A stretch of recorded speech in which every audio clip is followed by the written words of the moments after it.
He signed the papers without looking at her once. That was what Elara Voss remembered most. Not the coldness of the courtroom, not the fluorescent hum overhead, not even the hollow sound of the clerk's stamp hitting the page. It was the fact that Callan Mercer, the man she had given 7 years of her life to, could not be bothered to glance up from his phone long enough to watch their marriage end. He scrawled his signature, slid the folder back, and then he smiled. Not at her, but at the woman standing behind him in a cream blazer, the one who'd been wearing his future on her ring finger for the past 4 months while Elara was still technically his wife. "You'll be fine," Callan said, finally looking at Elara. The words were almost gentle, which made them worse. "You always land on your feet. People like you do. People like you." She didn't ask what that meant. She already knew. It meant ordinary. It meant forgettable. It meant the kind of woman a man like Callan Mercer passes through on his way to something better. His attorney shook hands with her attorney. Someone gathered folders. A door opened. And just like that, 7 years collapsed into a Tuesday afternoon in Lower Manhattan, and Callan walked out into the corridor without a backward glance, his fiancée's heels clicking sharp and bright beside him. Elara stood at the table for a moment longer than she needed to. Her attorney, a small, efficient woman named Priya, who had handled the case with professional detachment, gathered the remaining copies and slid them into a leather portfolio. "You did well," Priya said quietly. "The settlement was fair." "I know," Elara said. Fair. That was the word people used when they meant you didn't get what you deserved, but you also didn't get nothing. She picked up her coat from the back of the chair. She'd brought one suitcase to the courthouse. One, because everything in the apartment they'd shared on the Upper East Side had been his before they married, and her attorney had been clear-eyed and pragmatic about what was worth fighting for. The art was his. The car was his. The penthouse, which still had a drawer full of her grandmother's letters somewhere in the second-bedroom closet, was his. She'd taken the suitcase, her laptop, the leather notebook she used for sketching, and the jade ring her mother had given her, the one Callan had always called cheap-looking. Priya held the door open. "Do you need me to arrange a car?" "I'm fine," Elara said. She wasn't fine, but she walked out anyway because the only other option was standing still, and she had already spent too many years doing that. The courthouse steps were bright with midday September light, the kind that made everything look cleaner than it was. A few pigeons scattered as she came through the doors. Down the block, a food cart was doing steady business, the smell of roasted nuts sharp and sweet in the cooling air. The city went on doing what it always did, indifferent, relentless, quietly magnificent. Elara set her suitcase down at the bottom of the steps and stood there. She was 34 years old. She had a master's degree she'd never used, a 7-year marriage that had quietly eroded her into someone she didn't entirely recognize, and approximately $11,000 in a personal account that had never been linked to Callan's assets. She had a friend named Dara in Brooklyn who had offered her the couch. She had a plan, loose, imperfect, but real, to start over. She breathed in. She breathed out. And then she heard it. The sound came from the south, low and enormous, the kind of sound that didn't belong in a city street, a deep mechanical thunder that shook the chest cavity before the ears understood what it was. Elara looked up. Others on the steps looked up too. A woman on a cell phone stopped talking mid-sentence. A matte black Gulfstream was descending. Not toward JFK, not toward Newark. Toward the narrow private strip 3 blocks east that usually served corporate charters and the occasional celebrity arrival. But not at this angle, not at this speed, not with that kind of deliberate vertical authority, like the aircraft itself was making a statement. The roar rolled through the street and rattled windows. Then came the convoy. 3 black SUVs first, armored, running no plates, moving in tight formation through a gap in traffic that seemed to open for them the way water parts. Then 2 more behind. Then a limousine so dark it seemed to absorb the light around it. They moved with a precision that had nothing to do with civilian driving. These weren't hired cars. These weren't executives running late. Elara didn't move. She wasn't sure why. She should have moved. Every practical instinct said to step back, give the curb clearance, let whatever this was play out somewhere that wasn't directly in front of her. But her feet had rooted themselves to the pavement, and the suitcase handle was still in her grip, and she stood there watching the lead vehicle pull to a stop not 30 feet from the courthouse steps. The others fanned out with practiced efficiency. Men in dark suits emerged, 12 of them at least, taking up positions along the sidewalk. Not police. Their posture was different, their awareness distributed differently, eyes moving in sweeping patterns she recognized from somewhere deep in her memory, from a world she had convinced herself she'd imagined. A 14th man opened the rear door of the limousine, and the man who stepped out was not a man she had ever expected to see again. He was older. Not much. He had one of those faces that seemed to age by deepening rather than wrinkling, the lines around his eyes set harder, the dark hair at his temples gone silver at the edges. He wore a charcoal suit that fit like it had been made for him that morning. He moved the way she remembered, with the particular stillness of someone who had never needed to prove they were the most dangerous person in a room, because everyone in every room already knew. Dante Salvatore. He came forward 3 steps and stopped. The entire sidewalk had gone quiet. People had frozen the way people freeze when the air changes, and something ancient in the nervous system says, "Pay attention." He looked at her. Only at her. Like the courthouse, the pigeons, the food cart, the stopped traffic. None of it registered. Like the geometry of the entire city had been temporarily reduced to the distance between his eyes and hers. And then he did something she had never once seen him do. He knelt. One knee on the Manhattan pavement, his right hand flat against his chest, his dark eyes level with her own. "Donna," he said. The word was quiet. She almost didn't hear it over the wind. "It's time to come home." For 3 seconds, no one breathed. Then a camera shutter fired. Then another. Then a dozen, from phones and press cameras and the small, shoulder-mounted rig of a news crew that had been filming a separate segment across the street and had simply turned to follow the sound. Flash after flash cutting the September air, and Elara standing there with her suitcase and her jade ring and her $11,000, and Dante Salvatore on one knee before her on a public street in lower Manhattan. She became aware, slowly, of Callan. He had come back out through the courthouse doors. She didn't know why. Maybe he'd forgotten something. Maybe some residual instinct had pulled him back into the light. And he was standing 6 steps above her on the courthouse stairs, his fiancée's hand forgotten at his side, his face the color of old paper.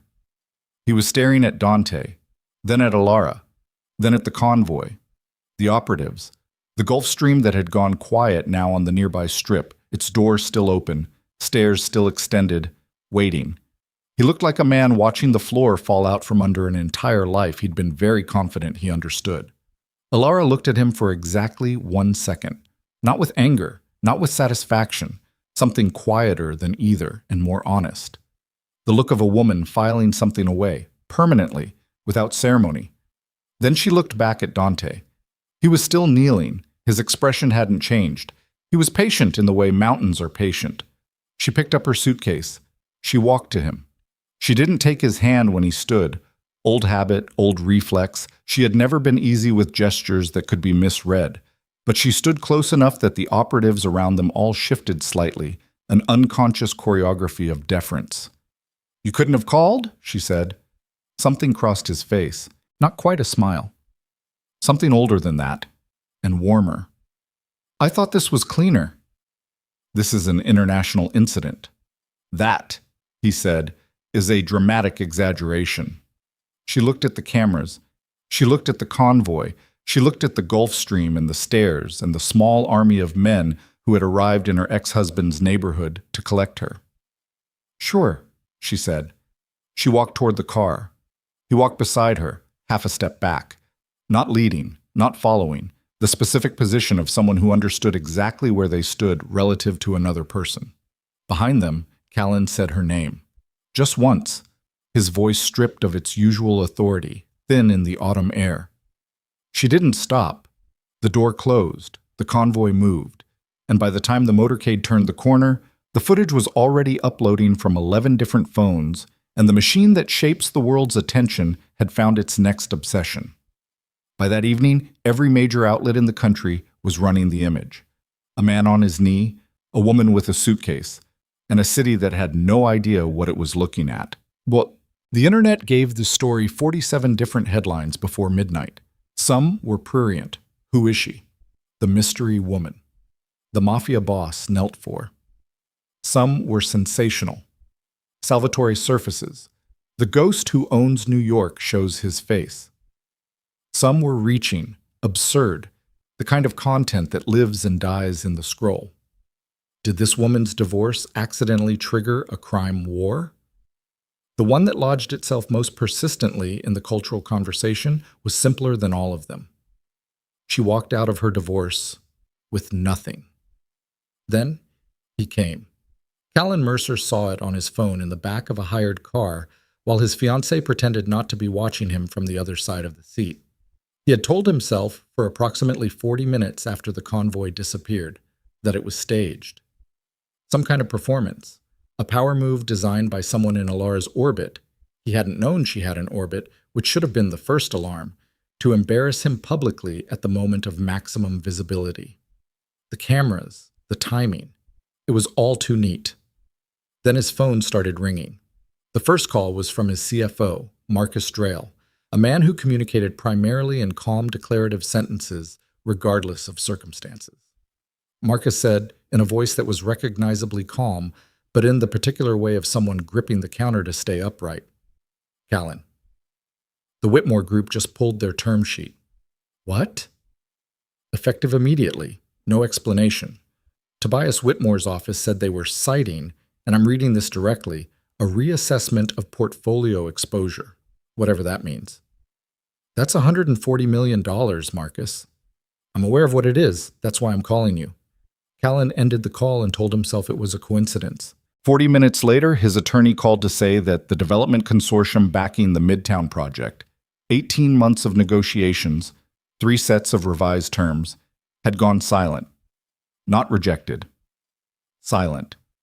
Every email he sent into a void, every call going to assistants who said they'd pass the message along with the particularly careful politeness of people who have been told not to pick up.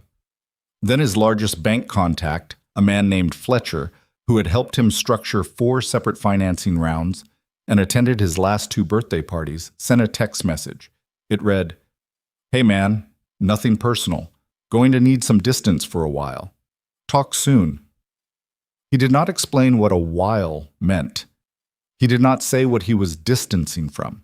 He did not clarify whether talk soon was a genuine intention or the verbal equivalent of a handshake that trails off. Callan put the phone face down on the seat.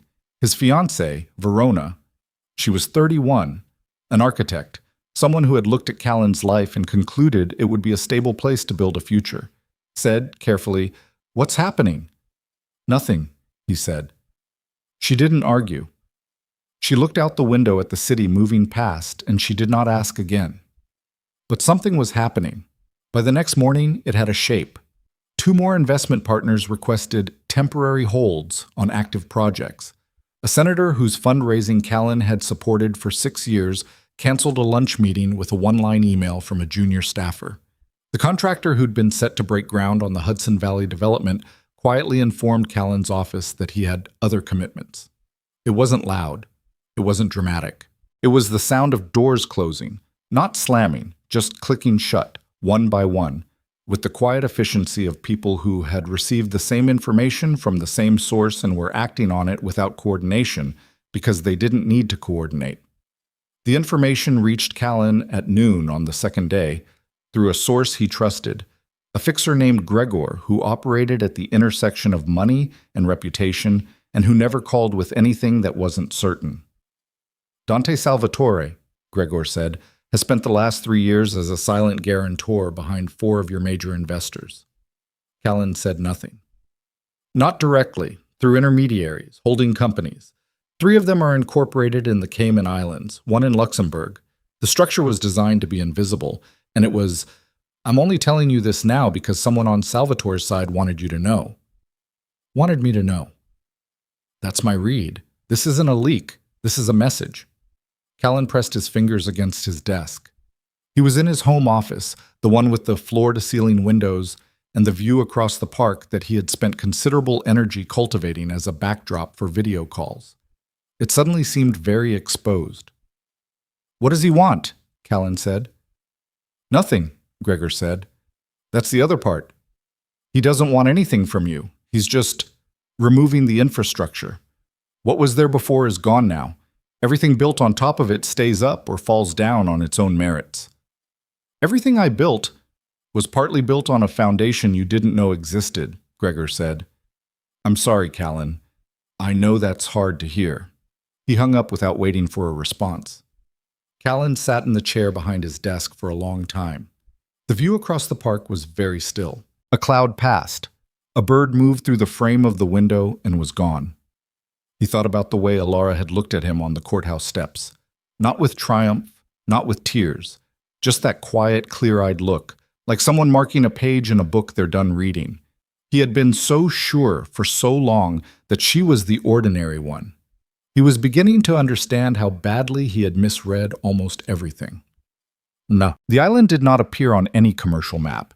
It sat in the Mediterranean like a geographical rumor, present in certain classified databases, documented in certain intelligence files, acknowledged in certain diplomatic back channels as a private holding registered to a series of shell corporations that traced eventually to nothing. From the air, it looked like any other rocky formation pushing up through blue-green water, cypress trees, pale stone, the kind of spare, beautiful severity that the Mediterranean does better than anywhere else on Earth. From the water, you could see the walls. The boat that carried Elara was a fast, low-profile vessel that had crossed the Atlantic in the belly of a cargo ship and been deployed from a point off the Sicilian coast. She had slept most of the flight. She had eaten the food that was offered. She had answered Dante's questions when he spoke to her, Brasul, carefully, the way she did everything, and declined to fill the silences when she had nothing to fill them with. He had not pushed. He understood her silences. He always had. The island's dock was stone, old, built into the natural curve of a small harbor. The men who waited there were dressed simply. No uniforms, no formal display, but they stood in a configuration that communicated hierarchy without requiring anyone to say so. The dockmaster was a broad, weathered man in his 60s named Cosimo, who had the particular economy of movement of someone who had served in one form or another for his entire adult life. When Elara stepped off the boat, Cosimo removed his cap.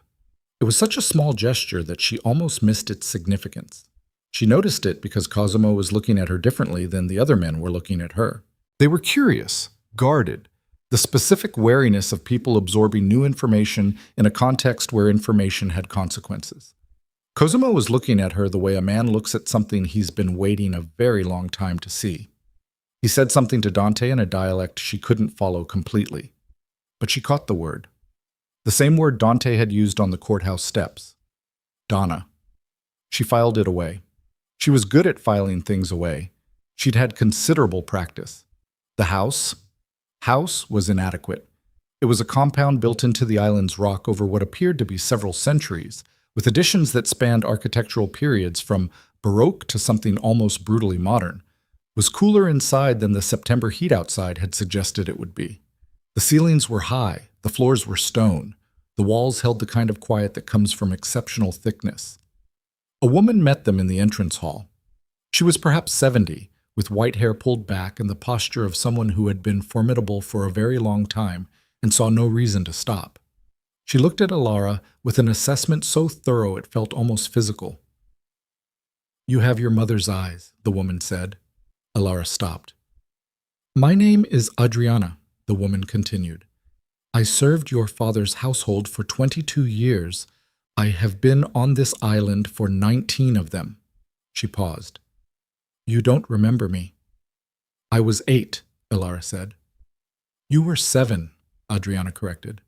7 years, 4 months, and approximately 11 days when I last saw you.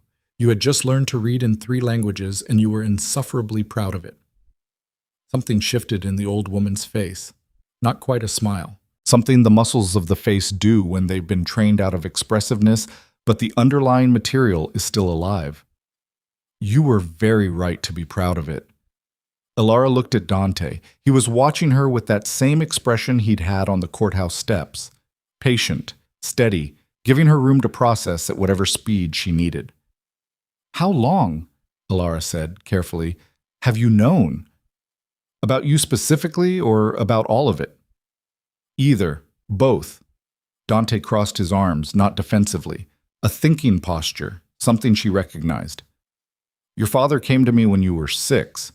There were threats against the family, serious ones, credible ones. He was making arrangements.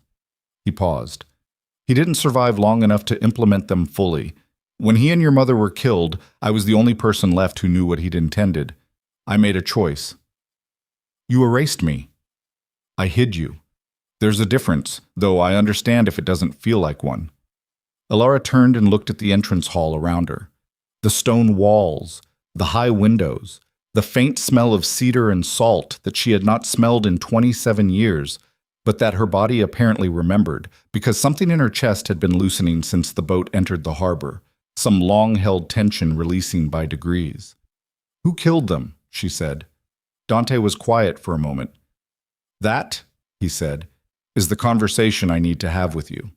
But I'd like you to eat something first and sleep, and… Dante. He stopped. She turned to look at him fully. She was not a large woman. She was not physically imposing, but there was something in her stillness, in the quality of her attention, that had always made rooms feel like they arranged themselves around her without her asking. Who killed my parents? She said. He looked at her for a long moment. Then he said, I don't know yet, but I'm close. And someone out there knows we're close, which is why… A sound cut him off. It was distant, muffled by the island's stone and the thickness of the walls, but she knew what it was the moment she heard it. She had grown up in a household where that sound meant everyone moved immediately and no one asked questions first. Gunfire. Not sustained. 3 shots, grouped, coming from the southern perimeter. Cosimo appeared in the doorway with a radio in his hand and an expression that said everything it needed to without words. Dante was already moving. 2 of the security detail materialized from nowhere, flanking Elara. There's a passage, Adriana said, moving to the east wall with a speed that belied her age, pressing a seam in the stone. Come. Elara looked at the direction the shots had come from. She looked at the passage.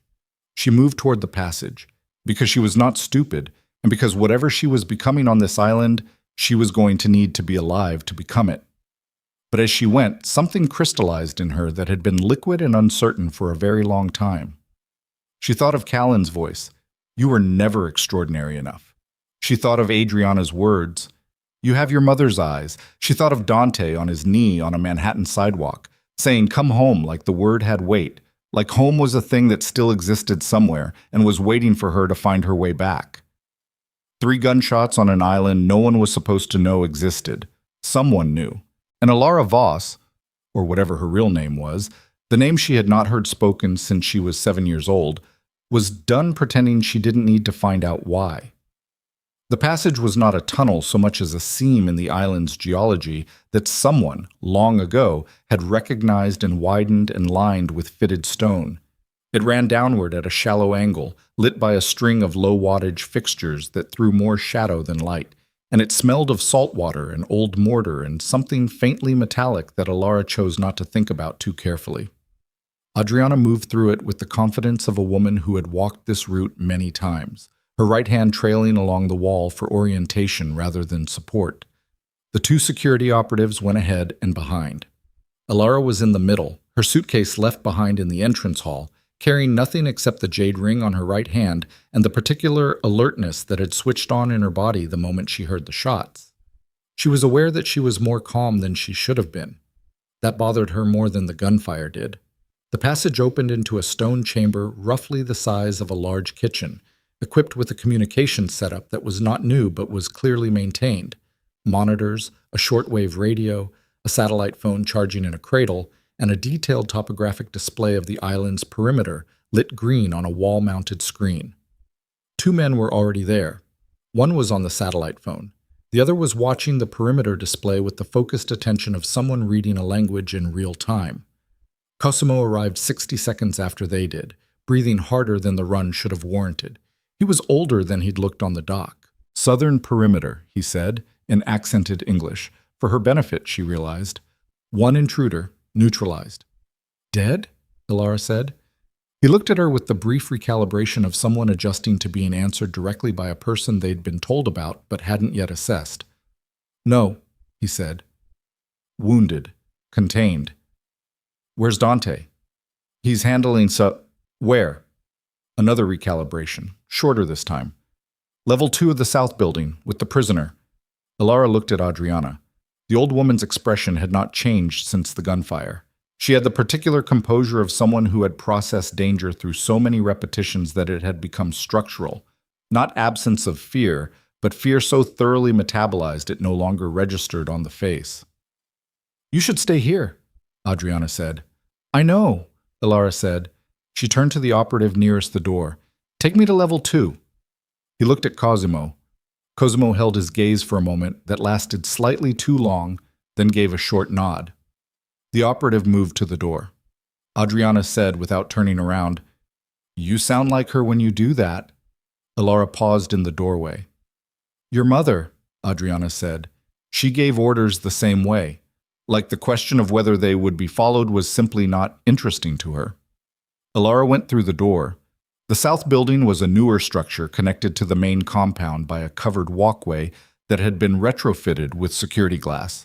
She could see the water from it, dark and restless in the early evening light, the sun already sliding toward the horizon in the particular headlong rush of Mediterranean autumn. The walkway lights had come on automatically. Below, on the lower perimeter, she could see 2 operatives moving in a search pattern, one intruder, contained. She did not let herself think about what that meant for the island's supposed secrecy until she had more information. Level 2 was accessed through a stairwell that smelled of fresh concrete, and the room at the end of the corridor had a steel door that was standing open when she arrived, which told her something about how confident the people inside it were about the situation being controlled. She heard Dante's voice before she saw him. He was speaking in Italian, low and very level, the register a person uses when they are being careful not to sound the way they actually feel. She walked in. The intruder was a man in his mid-30s, compact, with the particular physical economy of someone trained to cover ground and not be noticed doing it. He was seated with his back against the wall, his left leg extended at an angle that indicated he was not choosing to extend it. There was a pressure bandage on his thigh, applied competently and recently. His hands were zip-tied in front of him rather than behind, which she read as a pragmatic concession to the leg wound rather than any form of mercy. He was looking at the floor. Dante was crouched 3 feet in front of him, forearms on his knees, in the posture of a man who was willing to wait for as long as necessary and wanted the other man to understand that. A third man stood by the door, younger, sharp-faced, in his late 30s, wearing a suit that fit too well to be anything except custom. He had a tablet in his hand and the expression of someone who had been in this room for several conversations like this and did not find them uncomfortable. This was the first time Elara had seen Matteo Severin. She would think about that later, about how ordinary he looked, about how nothing in his face in that first moment told her anything at all. Dante heard her come in. He didn't turn immediately. He said something to the man on the floor in Italian. She caught enough to understand it was a statement, not a question. "I'll be back." And then he stood and turned and looked at her with an expression that moved through several things very quickly before settling on something measured. "You were supposed to stay in the chamber," he said. "You were supposed to have a secure perimeter," she said. A beat. The sharp-faced man by the door, Matteo, made a sound that was not quite a laugh. When Dante glanced at him, the sound stopped. "This is Matteo Severin," Dante said. "My consigliere." "I gathered," Elara said. She looked at Matteo directly. "What do you have?" Matteo looked at Dante. The look was brief. A check. Not for permission exactly, but for confirmation that the rules of this conversation were what they appeared to be. Dante gave the smallest possible nod. "He's a contractor," Matteo said, shifting to English that carried a faint trace of something Eastern European underneath. "No permanent affiliation, not anymore. He's worked for 3 different organizations in the last 4 years. 2 of them are defunct. The third—" He paused. "The third is the one we've been watching." "A name?" "Not yet. He's not giving it." Elara looked at the man on the floor. He was still looking at the floor. His breathing was controlled, deliberate. The breathing of someone managing pain with technique. "What's your name?" she said. He didn't answer. She walked closer. The operative by the door shifted, a micro-movement, and she felt Dante go still behind her in the specific way he went still when he was deciding whether to intervene. She crouched down in front of the man, approximately where Dante had been, and waited until the man's eyes came up from the floor. They were gray, tired, not afraid, which was more interesting than fear would have been. "I'm not going to threaten you," she said. "I'm not going to make you any promises either. I just want to know one thing." He waited. Was I the target or was he? The man's eyes moved, almost involuntarily, to the right, toward Dante, who was standing behind Elara and slightly to the left. It was a fractional movement, corrected immediately, but she'd been watching for it. "Me," she said. Not a question. The man looked at the floor again. She stood up. She was aware of her heartbeat in a way she hadn't been 30 seconds ago. Not faster, just more present, more audible to her own interior. She walked back to Dante and stopped close enough to speak quietly. "He's not going to tell you anything in this room," she said. "He's been trained for this kind of containment. You know that." "I know," Dante said, equally quiet. "What were you hoping for?" "I was hoping he'd react to you," Dante said. "And he did. That's information." She processed that. "You used me as a probe. I made an educated guess that you coming in would produce a legible response." He paused. "I should have told you." She looked at him. "Yes," she said, "you should have." She turned and walked out of the room before either of them could continue that particular conversation, because she did not trust what would come out of her mouth next. And she had learned a long time ago, in a different life, in an ordinary Manhattan apartment where things went wrong very slowly instead of very fast, that the things you say in the first rush of anger are the things you spend the most energy trying to walk back. She stood in the corridor and breathed. One intruder, trained, sent specifically for her, on an island that was not on any map. Someone knew where she was within hours of her arriving. She put her back against the corridor wall and looked at the ceiling and ran through the math of that with the quiet, methodical part of her mind that had always been better at problems than the rest of her, and the math was not good. The footsteps behind her were Dante's. She recognized them without turning. "The island's location," she said. "How many people know it?" "A controlled number." "How controlled?" He was quiet for a moment. "Controlled enough that I'm asking the same question you are." She turned to look at him. His face was doing that thing it did when he was carrying something he hadn't decided yet whether to put down. She had seen that expression only a handful of times in her life, and each time it had preceded information that changed the shape of things. "Tell me," she said. "Not yet," he said. "I need to verify something first." "Dante." "1 hour," he said. "Give me 1 hour. There's food. There's a room prepared. Adriana will—" "I don't want food," she said. "I want to know who killed my parents." He held her gaze. The corridor between them was very still. "I know," he said, "and I will tell you. But if I tell you what I suspect before I can confirm it, and I'm wrong, it will do damage that I can't repair, so I'm asking you for 1 hour." She weighed that. She was tired. She had been in motion, emotionally, physically, in every way a person can be in motion. Since the courthouse steps, and underneath the adrenaline there was a bone-deep fatigue that she'd been outrunning for hours. Dante was right that she needed to eat. She hated that he was right. 1 hour, she said. He nodded. She pushed off the wall and walked down the corridor, and behind her she heard him go back into the room with the contractor on the floor and the steel door closing. And then nothing. The room prepared for her was in the north wing of the main building, high enough that the window looked out over the water rather than the interior courtyard. The bed was made with linen that smelled like cedar.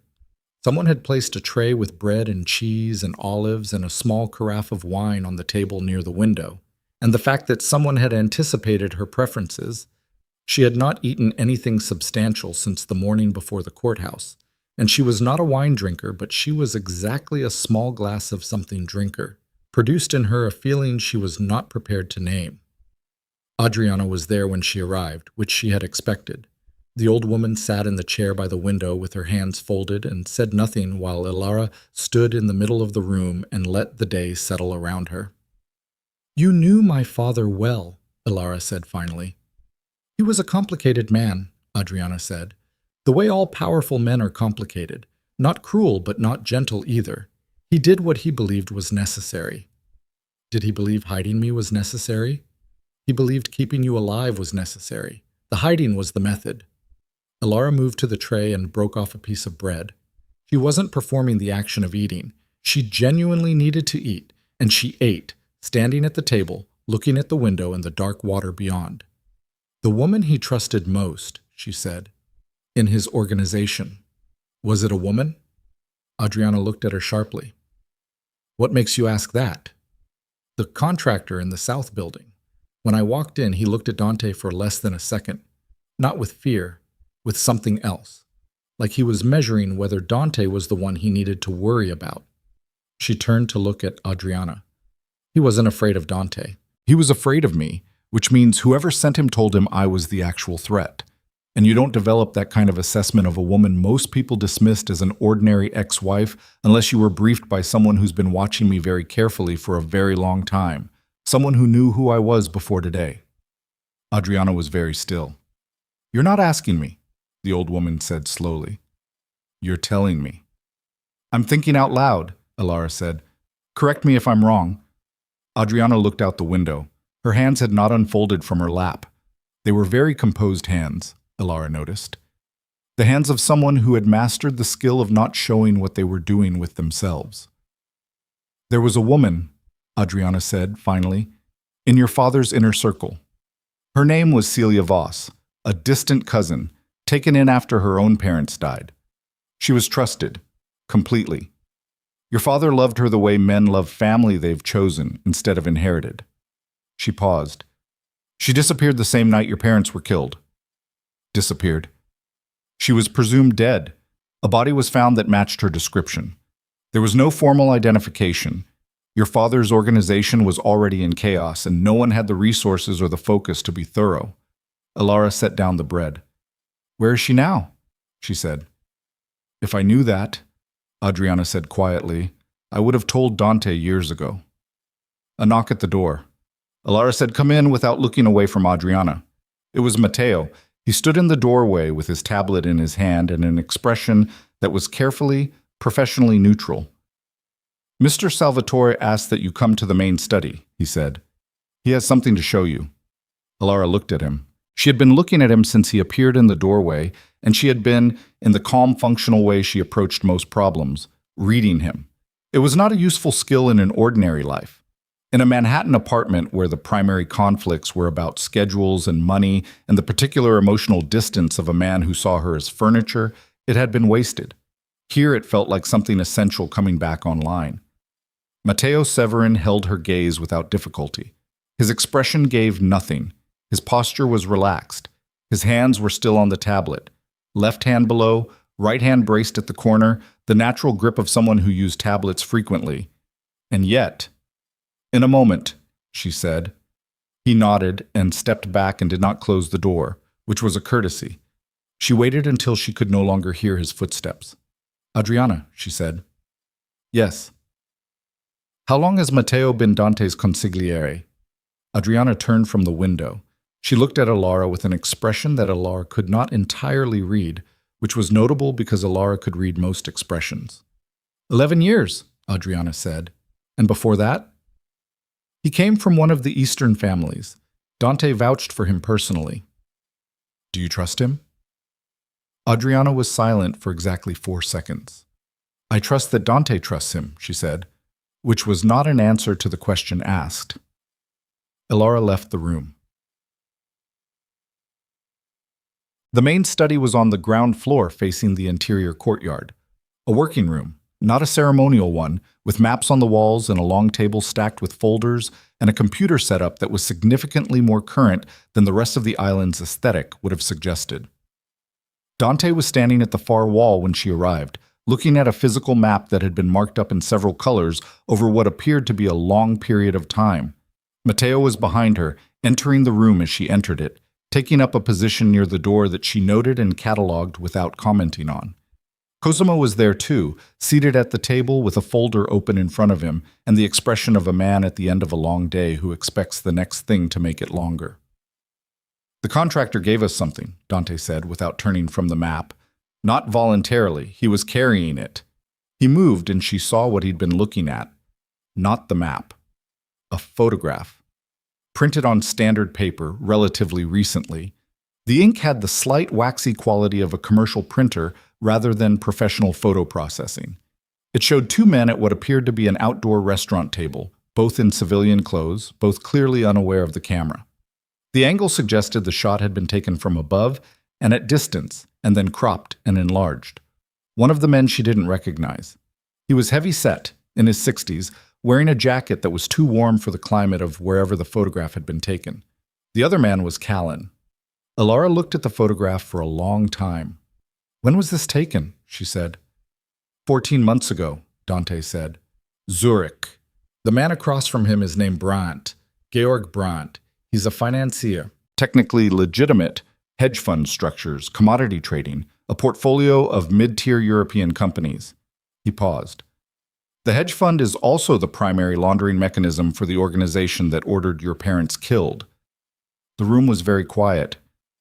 "Callan doesn't know that," she said. "No," Dante said. "He doesn't. The connection is buried 4 layers deep. He went to Brandt for capital. Brandt's fund had an excellent public record and the right kind of access to the markets Callan was targeting. He sold him a proprietary logistics algorithm that Callan's tech division developed in 2021. Standard transaction, completely legal on Callan's end. What did Brandt do with it? "He used it," Matteo said from behind her, and she turned slightly to include him. "To optimize supply chain routing for trafficking operations. The algorithm was designed for commercial freight. It happens to work equally well for moving people." She stood with that for a moment.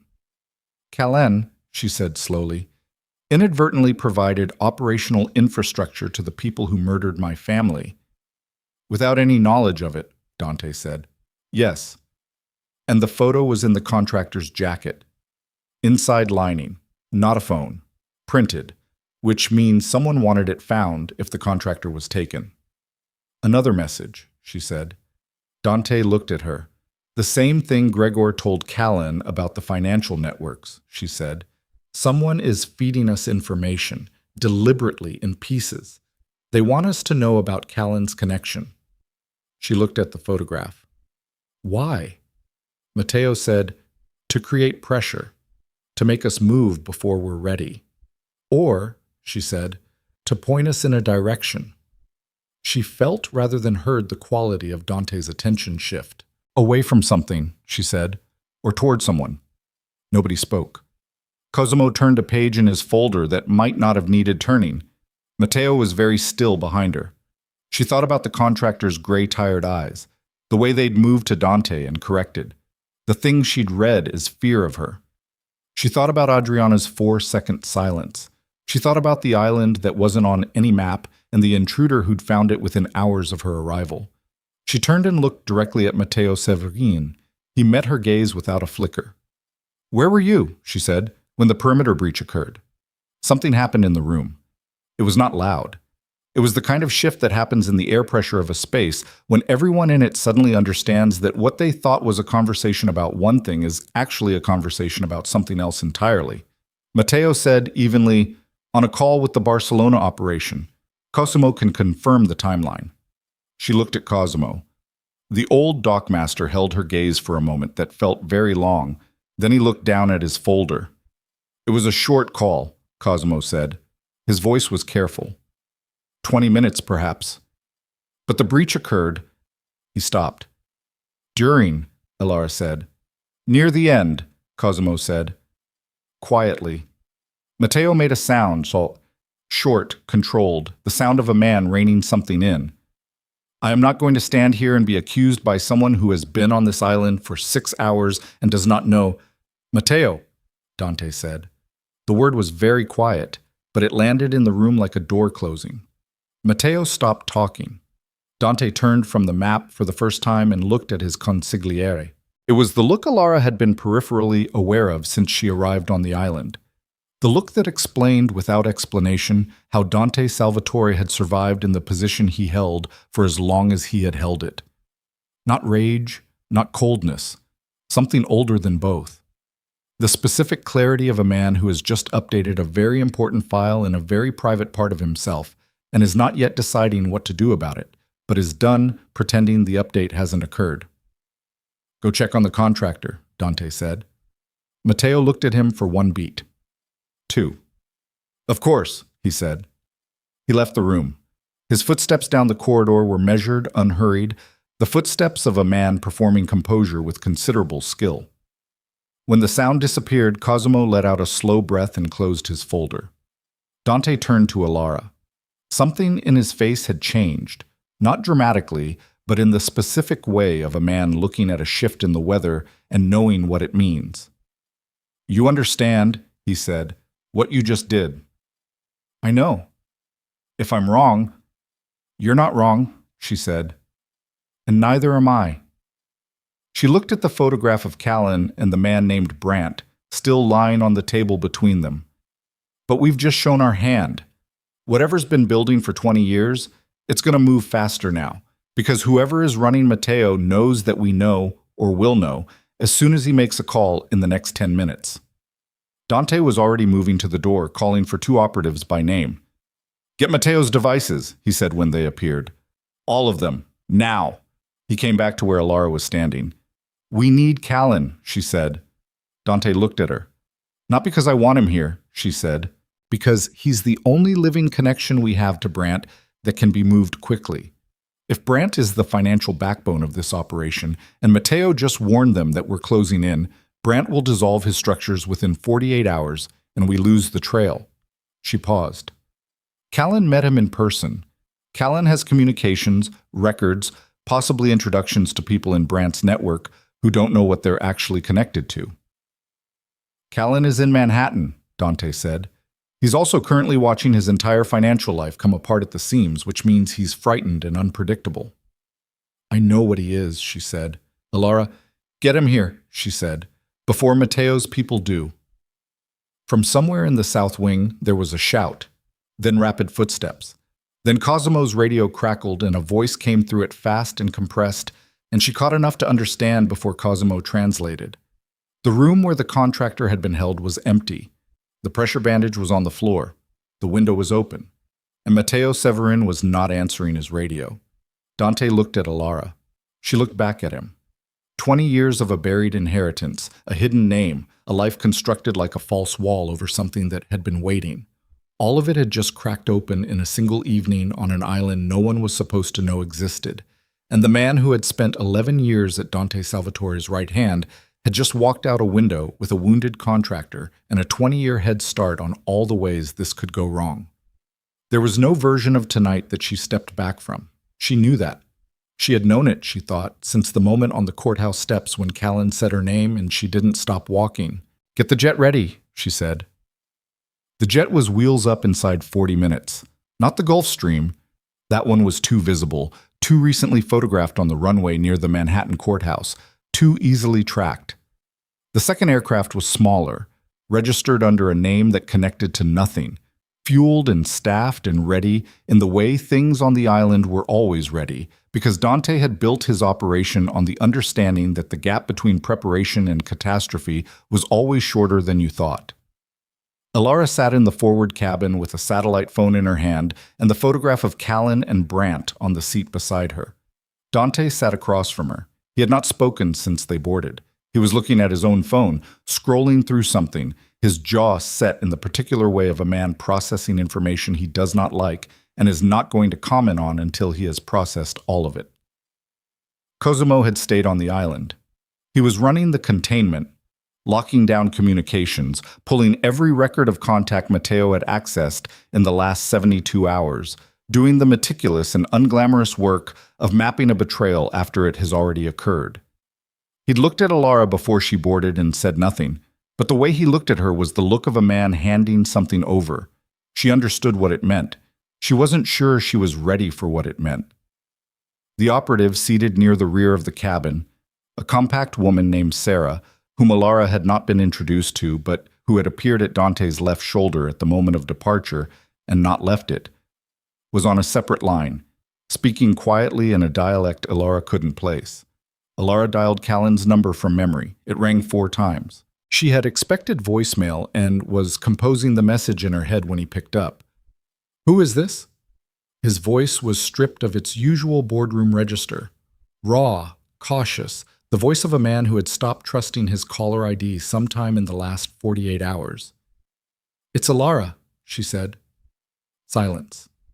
Not surprised silence. The silence of a man who had been expecting a call and is now recalibrating which version of this call he's receiving. "Elara," he said.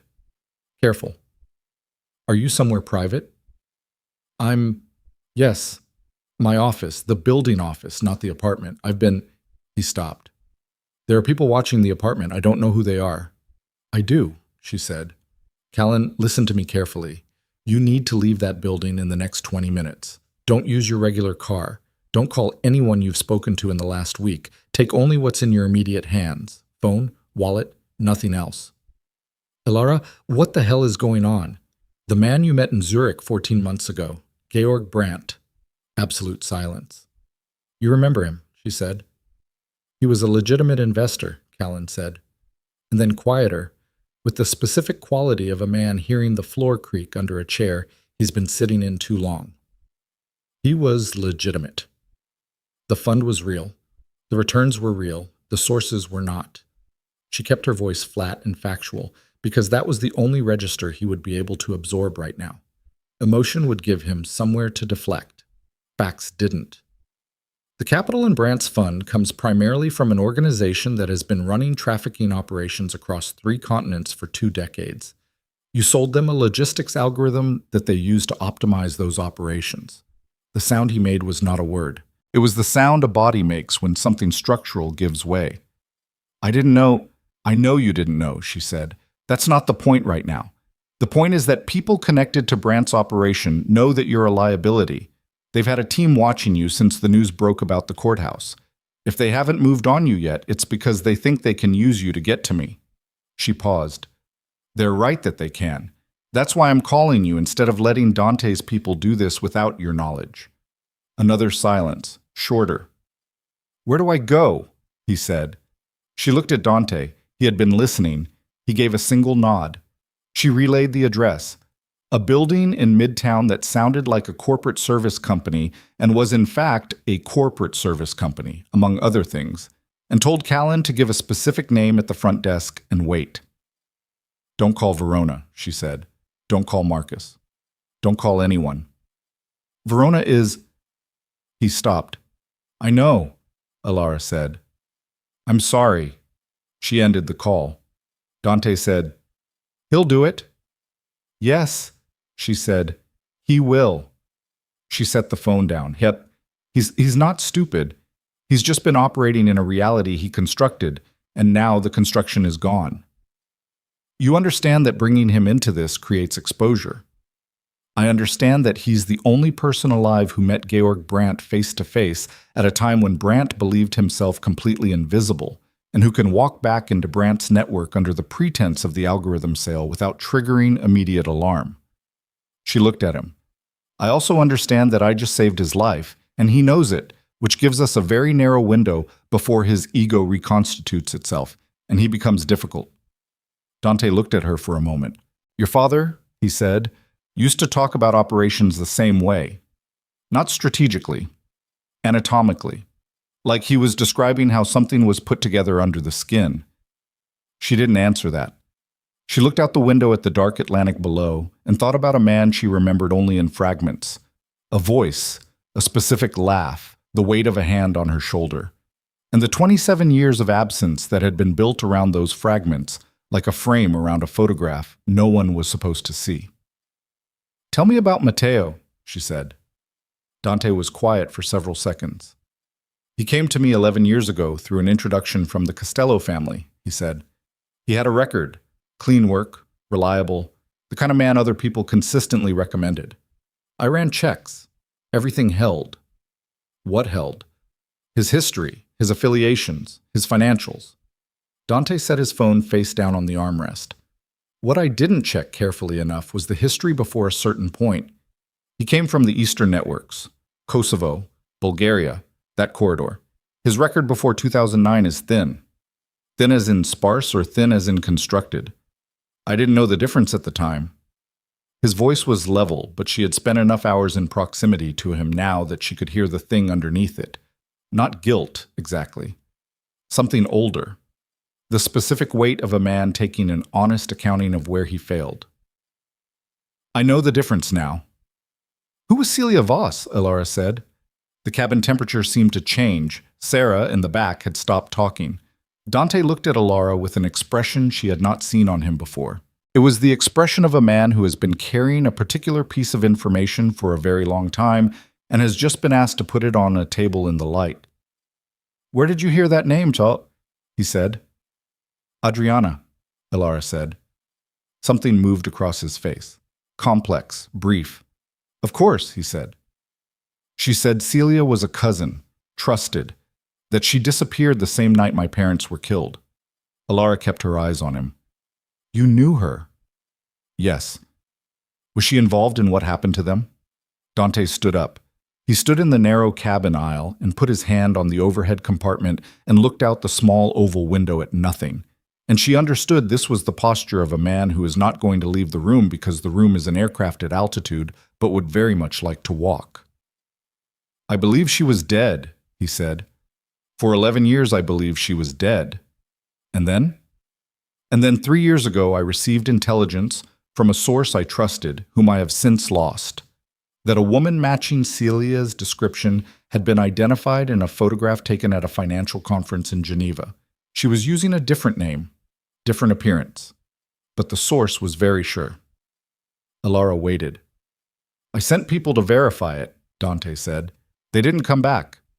The aircraft hit a patch of turbulence, brief, minor, the normal violence of the upper atmosphere, and neither of them reacted to it." "You think Celia is running the organization," Elara said. "The one that killed my parents." "I think Celia either is running it or is embedded deeply enough in it that the distinction doesn't matter practically." He turned from the window. "I think she was never a victim of that night. I think she was the architect of it. And Matteo came to me from that corridor at a time that in retrospect is not a coincidence." His voice had gone very quiet. 11 years ago, which is approximately how long ago Celia would have been building the infrastructure she needed to find you when the time came. Elara sat with that. A woman who was supposed to be dead had spent 11 years embedding an operative in Dante Salvatore's closest circle, waiting for the moment when the last surviving heir of the Voss bloodline became visible. And Elara had made herself visible, publicly, spectacularly, on a Manhattan sidewalk with cameras rolling, at the exact moment of her divorce, the exact moment when Dante had chosen to reclaim her. "She was waiting for you to find me," Elara said. "Yes. Because as long as I was hidden, I was inaccessible. But once you moved to bring me in..." "She knew where you'd be," Dante said, "and she knew I'd bring you to the island." The math of it was almost beautiful in its patience. 20 years of positioning, a false death, an embedded man, a careful waiting for the natural moment when circumstances would do the work of flushing the target into the open. Elara thought of the courthouse steps, the convoy, the Gulf Stream, the cameras. She thought of herself standing there with her suitcase, thinking she was making a choice. "I was the bait," she said. "No," Dante said, sharp, immediate. "Not your bait, hers." She looked at him. "She didn't need to know where I was hiding. She just needed to wait for you to find me. Because she knew you would, eventually. She's been watching you watch for me." Dante's hand was still on the overhead compartment. His knuckles had changed color. "She used your loyalty to my father against you," Elara said. "She used the promise you made to him." He said nothing. "How many people died because Matteo had 11 years in your organization?" she said. The question was not cruel. It was the question of someone doing an inventory, but it landed the way it landed. "Enough," Dante said. Sarah appeared at the front of the cabin. She held a tablet at her side, and her expression was the expression of someone delivering information they have already decided is bad. "We have a problem," she said. The problem had a name and an address and a timeline. The name was Victor Hess, the contractor from the island, the one with the gray, tired eyes and the pressure bandage and the skill set of a man trained to cover ground quietly. He had not, it turned out, simply escaped through the south building window with Mateo's help and disappeared. He had gone somewhere specific. He had gone to Callan's office building. The feed from the external cameras, pulled by Sarah's contact at a security firm that serviced half of Midtown, showed Victor Hess entering the building's service entrance at 11:47 p.m. local time. 17 minutes before Elara had called Callan. 31 minutes before the car Dante's people had dispatched arrived at the building to collect him. "Did he get to Callan?" Elara said. Sarah said, "We don't know yet. The car is at the building. The driver is checking in now." Elara looked at Dante. He was already on his phone. The call lasted 40 seconds. She watched his face during it and learned nothing useful because he was giving her nothing useful to read, and that itself was information. He had gone to the closed expression, the one that meant the information was worse than he was willing to show until he'd decided what to do with it. He ended the call. "Callan left the building," he said. "Approximately 8 minutes after your call, he took the service stairs."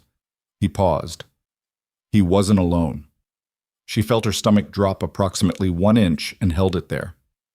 "Victor Hess?" she said. "Unknown. The driver found no sign of either of them. The office, Callan's personal office on the 14th floor, shows evidence of a rapid departure. Personal items taken, safe opened." He looked at her steadily. Callan knew about the safe in his office. Victor Hess would not have known about it without being told. "Someone told him," she said, "or Callan made a call he was told not to make and gave someone enough information he wouldn't." She heard herself say it and felt the strange dual quality of the sentence, the conviction in it and the uncertainty under the conviction, the two things sharing space. He's frightened. Frightened people call the people they trust. Who does Callan trust? She thought about that. She thought about 7 years in an apartment with a man who had kept his world in very separate compartments and had never once, in her memory, appeared genuinely vulnerable in front of another person. She thought about the names he'd mentioned when he was trying to impress her in their early years. The connections, the network, the carefully tended relationships with men who had power and were willing to share its proximity. She thought about the investor dinners, the conference appearances, the particular social architecture of a man who had built his life on being the person other people wanted access to. "Marcus Drayle," she said. "His CFO." Dante was already moving towards Sarah. "Find Marcus Drayle," he said. 10. They landed at a private terminal outside New York at 2:14 a.m. 2 vehicles were waiting, and the next hour was the kind of operational movement Elara had not been part of since she was a child watching her father's people move through a house at night. Purposeful, quiet, no wasted motion, every person knowing their piece without needing to be told the whole. She was in the second vehicle with Dante and an operative named Court, who drove with the particular quality of someone to whom traffic was a puzzle to be solved, rather than a condition to be endured. Sarah was in the first car with 2 others. Marcus Drayle lived in a brownstone in the West Village that his wife had decorated with the kind of deliberate warmth that said, "Money spent to look comfortable." The lights were on in the ground floor windows at 2:30 in the morning, which was either insomnia or company. It was company. Court had barely stopped the car when the front door of the brownstone opened and a man came out moving too fast for someone who'd heard a car pull up at 2 a.m. without concern. He was down the steps and into the street before the operative from the lead vehicle reached him, and there was a brief physical exchange, not violent, but definitive. And then the man was still and held, and they could all see his face under the streetlight. Not Marcus Drayle. Younger, heavy jacket, athletic build, the specific quality of a man trying to move without looking like he was moving. Victor Hess. His leg had been rebandaged, wrapped tight under the pants, a visible stiffness in his gait, even in the moment of attempted flight. His gray eyes swept the scene with the rapid assessment of a professional evaluating a situation that has gone past the point of exit options and arrived at a conclusion she could see him arrive at in real time. He stopped fighting. The operative holding him said one word in his ear. He nodded. They brought him into the brownstone. Marcus Drayle was in the living room, sitting on the edge of an armchair with his hands on his knees and the expression of a man who had spent the last several hours in a state of controlled terror and was now too exhausted to maintain the control. He was in his 50s, gray at the temples, the kind of face that under normal circumstances probably read as reliable, incompetent, and slightly boring. Right now it read as a man who had made a decision he knew was wrong and was waiting for the consequences. Callan was not there. Elara looked around the room. Dante came in behind her. Sarah and the operative with Victor stood in the hallway. "Marcus," Elara said. He looked up at her with something that was almost relief. The specific relief of the moment when the thing you've been dreading finally arrives and you no longer have to wait for it. "Where's Callan?" she said. "I don't know," Marcus said. "I swear to you I don't know." "Tell me what you do know." He pressed his hands harder on his knees. "He called me. About 40 minutes after you called him, I think. He said you'd told him not to call anyone, and he'd called anyway because..." He stopped. "Because?" "Because he didn't trust it," Marcus said. "He didn't trust that you were actually trying to help him. He thought it was..." He stopped again, and the way he stopped said the rest of the sentence had something in it Marcus found embarrassing on Callan's behalf. "He thought it was revenge," Elara said. Marcus said nothing, which confirmed it. She felt something in her chest that wasn't anger exactly. Older than anger, the feeling of a very specific kind of exhaustion. "What did you tell him?" she said. "I told him to go, to get out of the city. I told him I'd handle things here." Marcus's voice was thinning. "I didn't know." He looked at Victor Hess in the hallway, at the operative holding him, at Dante standing at the edge of the room with his arms crossed and his face doing nothing. "I didn't know he'd already sent someone. I thought Callan had gone somewhere safe." "He sent Victor to watch you," Elara said. "Not to take you. To watch who you called after Callan left." Marcus looked at Victor. Something moved in his face. The specific anger of a man who has just understood that he was managed by someone he thought he was helping. Victor said nothing. He was looking at Elara with those gray eyes, and the tiredness in them had changed quality since the island. It was still there, but it had acquired something alongside it, something that looked, against all probability, like a hesitation. "You're not going to get anything from him tonight," she said to Dante without looking away from Victor. "But he didn't kill anyone when he had options to. The island breach, he was captured. He could have detonated a device. There was no sweep for one. He could have taken a guard instead of running it through a window." She paused. "He's a contractor, but he's been drawing lines." "He escaped with Matteo," Dante said, "and came here instead of disappearing. He had 12 hours to go dark. He didn't." She turned to look at Victor directly. "Who hired you? Was it Matteo or was it the woman above him?" Victor's jaw moved. Once. "The woman," he said. His voice was accented, Eastern European, a different region than Matteo's, but the same general map. "I didn't know what the contract was for until I was already committed. By then the money had moved and I was in the structure." "The woman," Elara said. "What name did she use?" "Mara," he said. "Just Mara. No family name, no meeting in person. Everything through intermediaries." Elara looked at Dante. She saw the moment he put it together, saw it in the stillness that moved across his face, in the particular quality of his exhale. Mara. An anagram a frightened 20-year-old woman might construct from her own name. Celia transformed into a ghost, and the ghost given a new name, 4 letters rearranged, the kind of thing a person does when they're starting over and can't entirely let go. Celia, Mara. "She's been operating as Mara for 20 years, Elara said. "Yes," Dante said. It came out quietly. "And Matteo?" "Has been reporting to her for 11 years from inside my organization." He paused. "Which means every operation, every alliance, every decision about who I moved against and who I protected. She's known all of it," Elara said. The living room was very quiet. Marcus Drayle had folded forward over his knees and was staring at the floor. Victor Hess, in the hallway, had closed his eyes. Dante stood at the edge of the room with the specific stillness of a man who has just watched the architecture of 11 years come into a new and terrible focus, and is measuring the distance between where he is and where the ground is. Elara's phone buzzed. She looked at the screen. Unknown number. A text message. 6 words and an attachment. The 6 words were, "He's already been taken. Look." The attachment was a video, 12 seconds.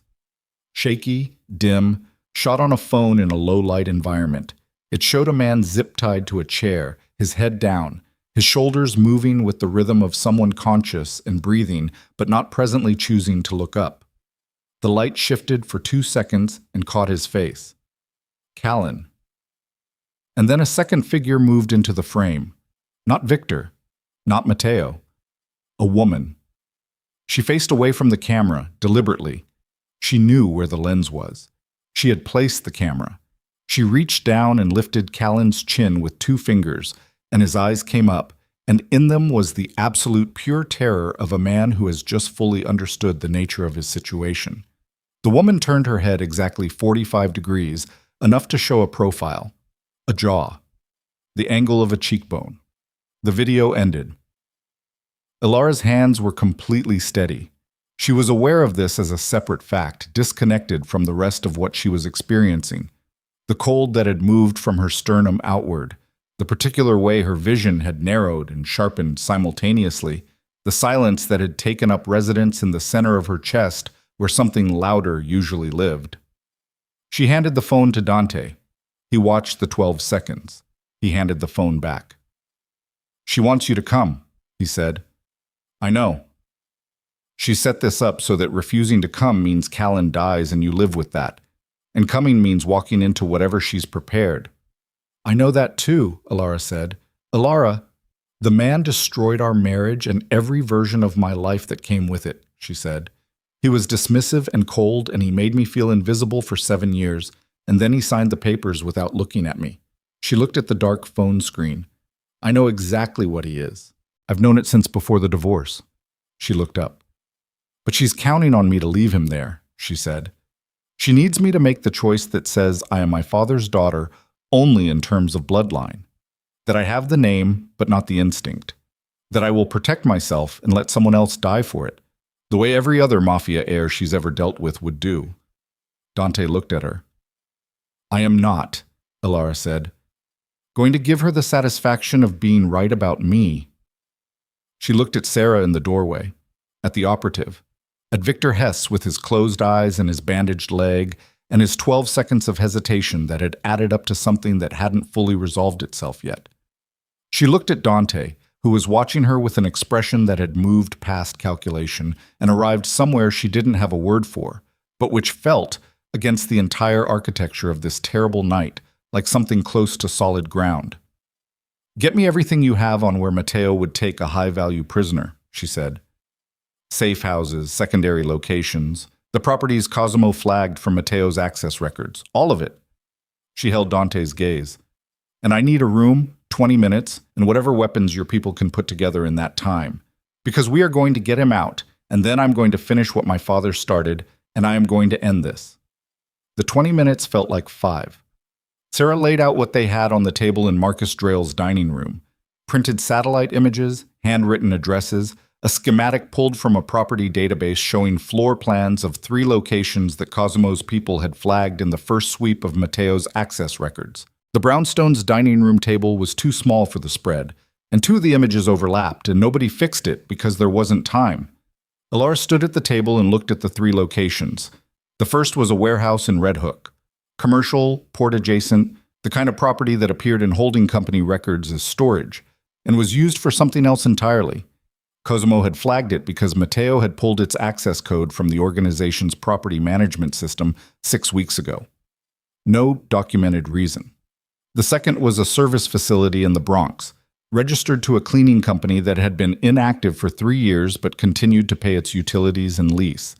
The third was a shipyard on the New Jersey side of the Kilvan Coal, partially decommissioned, the operational sections leased to a maritime maintenance firm that Cosimo's people had traced through 4 corporate layers to a Luxembourg holding company that shared a registered agent with 2 of the shell structures behind Brandt's fund. She looked at the shipyard schematic for longer than she looked at the others. "This one," she said.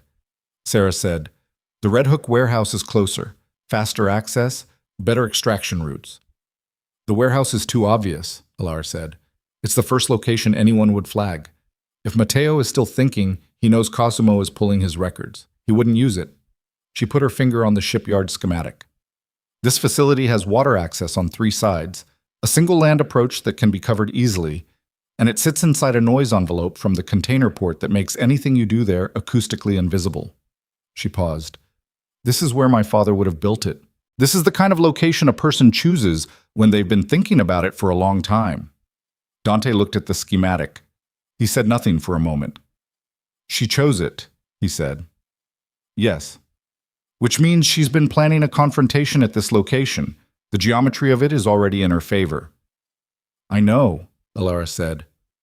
"Then you understand what walking in there means. I understand that she has Callan, and that we have Victor, and that Victor knows things about how she runs operations that she doesn't know he's willing to share."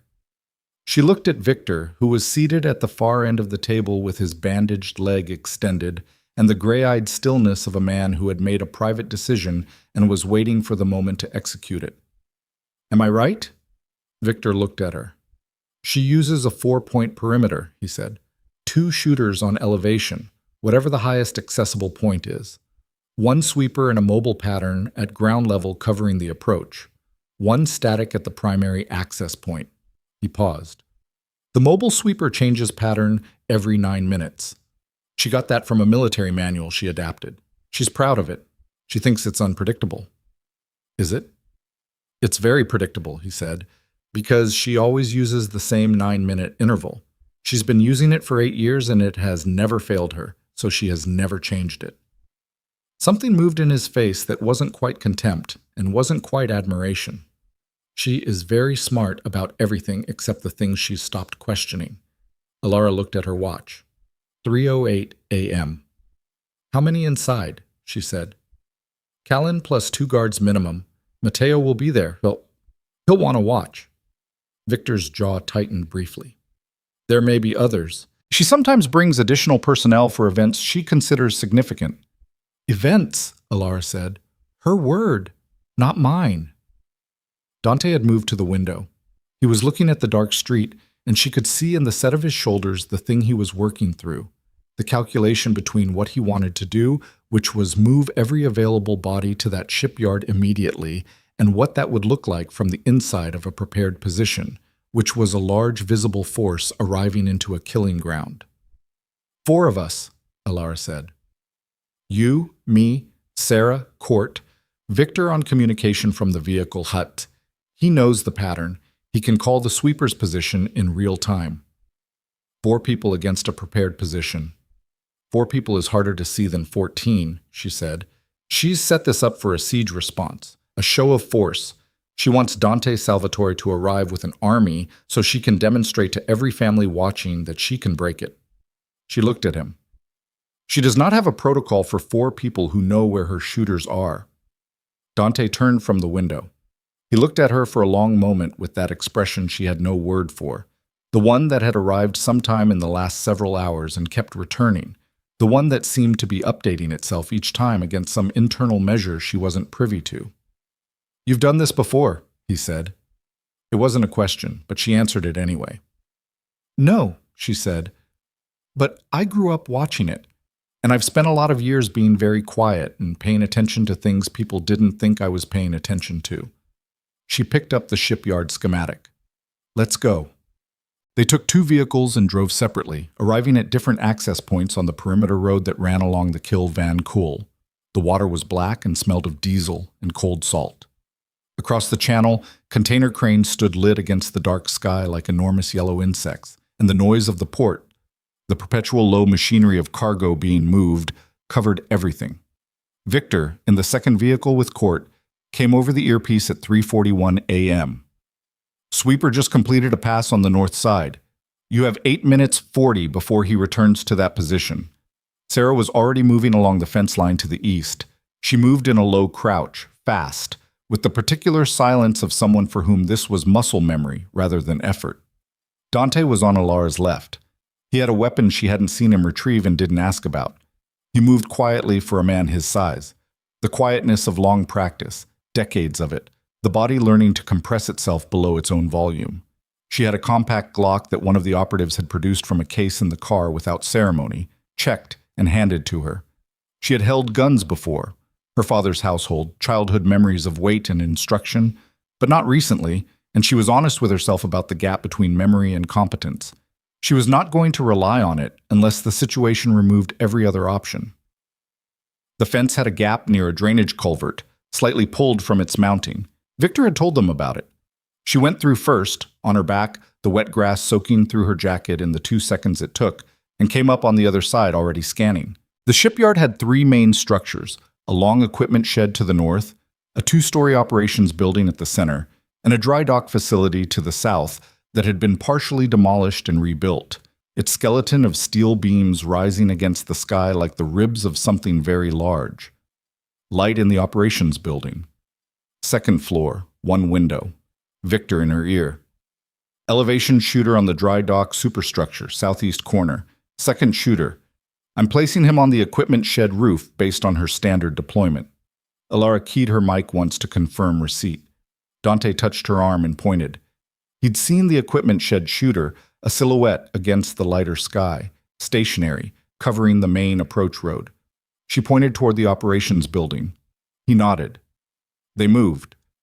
The ground between the fence and the building was open storage, rusted equipment, stacked pallets, the skeletal remains of what appeared to have been a vehicle lift. Cover was imperfect and intermittent.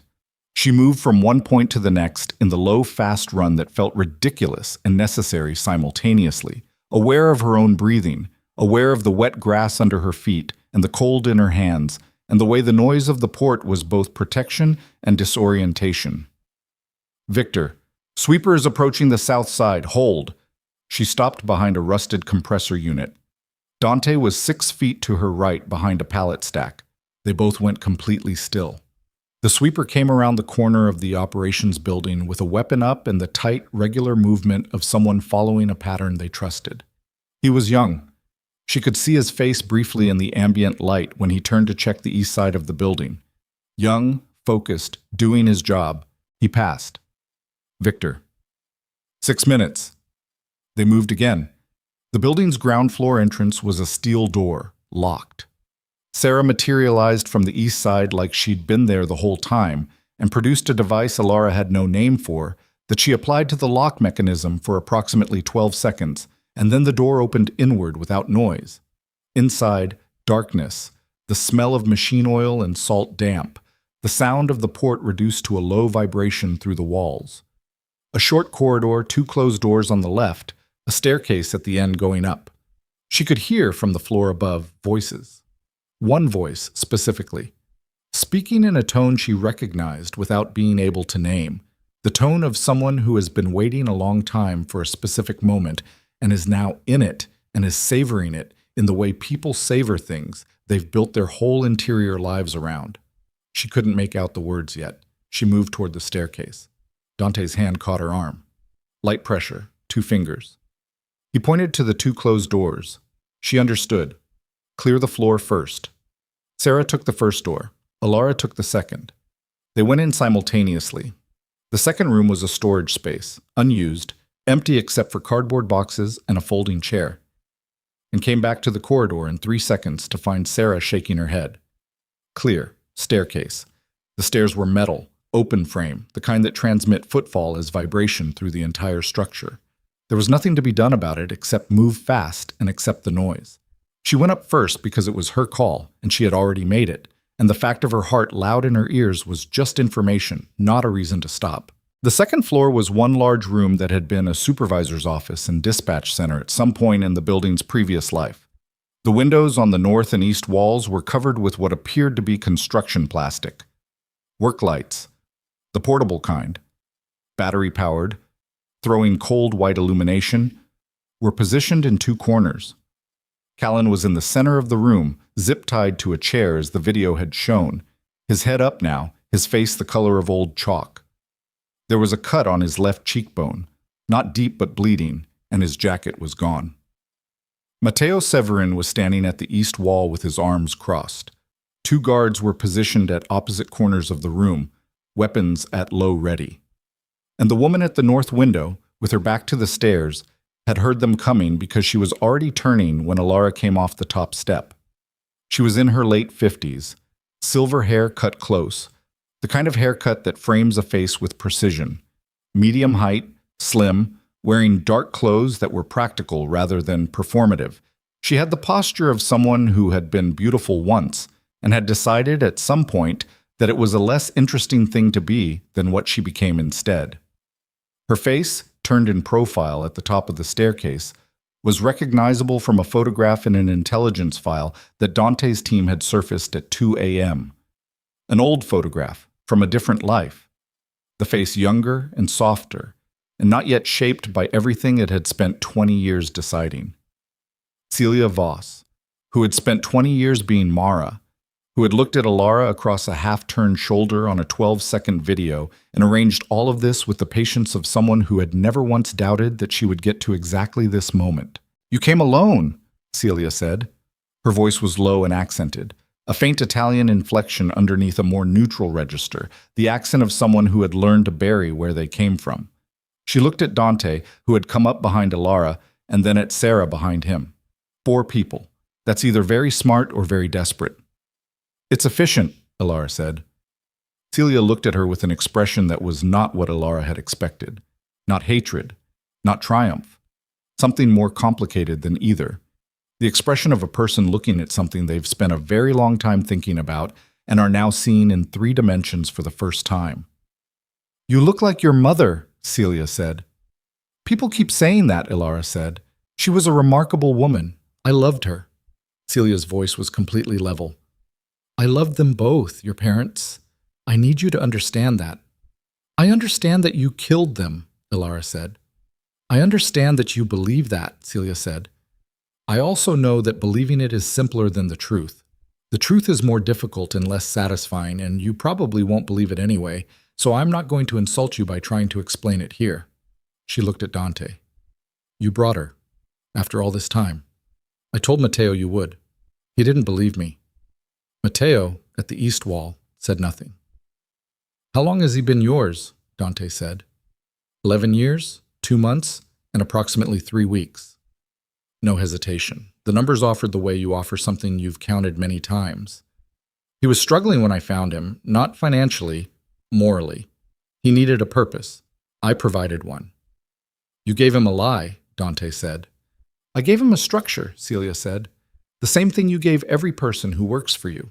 The difference is that mine was pointed in a different direction." She finally moved away from the window, 2 steps into the room, and Elara tracked the shift the way she'd been tracking every shift in position since she came off the staircase. "What I've built over 20 years is not an empire of criminals. It's a correction. The Voss bloodline chose Salvatore over me. Your father," she looked at Elara, "chose to trust Dante with you instead of his own family. I spent 20 years demonstrating the consequence of that choice." "By destroying everything connected to them," Elara said. "By removing what shouldn't have existed in the first place," Celia said, without a change in register. "The Salvatore organization, the Voss legacy. All of it built on arrangements that were made without my consent, over my head, by men who thought a woman in their circle was furniture. Now something did change. Not her voice, but something underneath it, the pressure behind the even surface. I was the most capable person in your father's organization. I had given 12 years to it, and he chose to entrust the future of his bloodline to a man he'd known for 6 years because that man was more useful to him in a crisis. And I was—" She stopped. "A woman," Elara said. Celia looked at her. "I know," Elara said. "I was raised by it too, made invisible by it, packaged and hidden and moved around for 27 years by men who made decisions about my life without asking me." She took a step forward. "But you burned the world down. You killed people who had nothing to do with any of it, including my parents who loved you. Your parents made their choice, and so did you," Elara said. "That's the difference between us. Your father—" My father, the men who ran things without asking us. We both lived under that. We both paid for it. But I'm not interested in burning what's left to ash and calling it justice. Celia looked at her for a long moment. Something in the room had shifted. Both guards had recalibrated. She could feel it. The specific change in posture that happens when a conversation goes somewhere the people with weapons hadn't been briefed to expect. Victor in her ear, very quiet. Sweeper is going to clear the south side in 90 seconds and come back around. Mateo moved.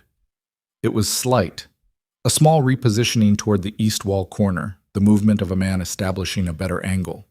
And Dante caught it before Elara did, because Dante had spent 11 years watching Mateo move and knew the difference between a casual shift and a prepared one. "Don't," Dante said. Mateo stopped.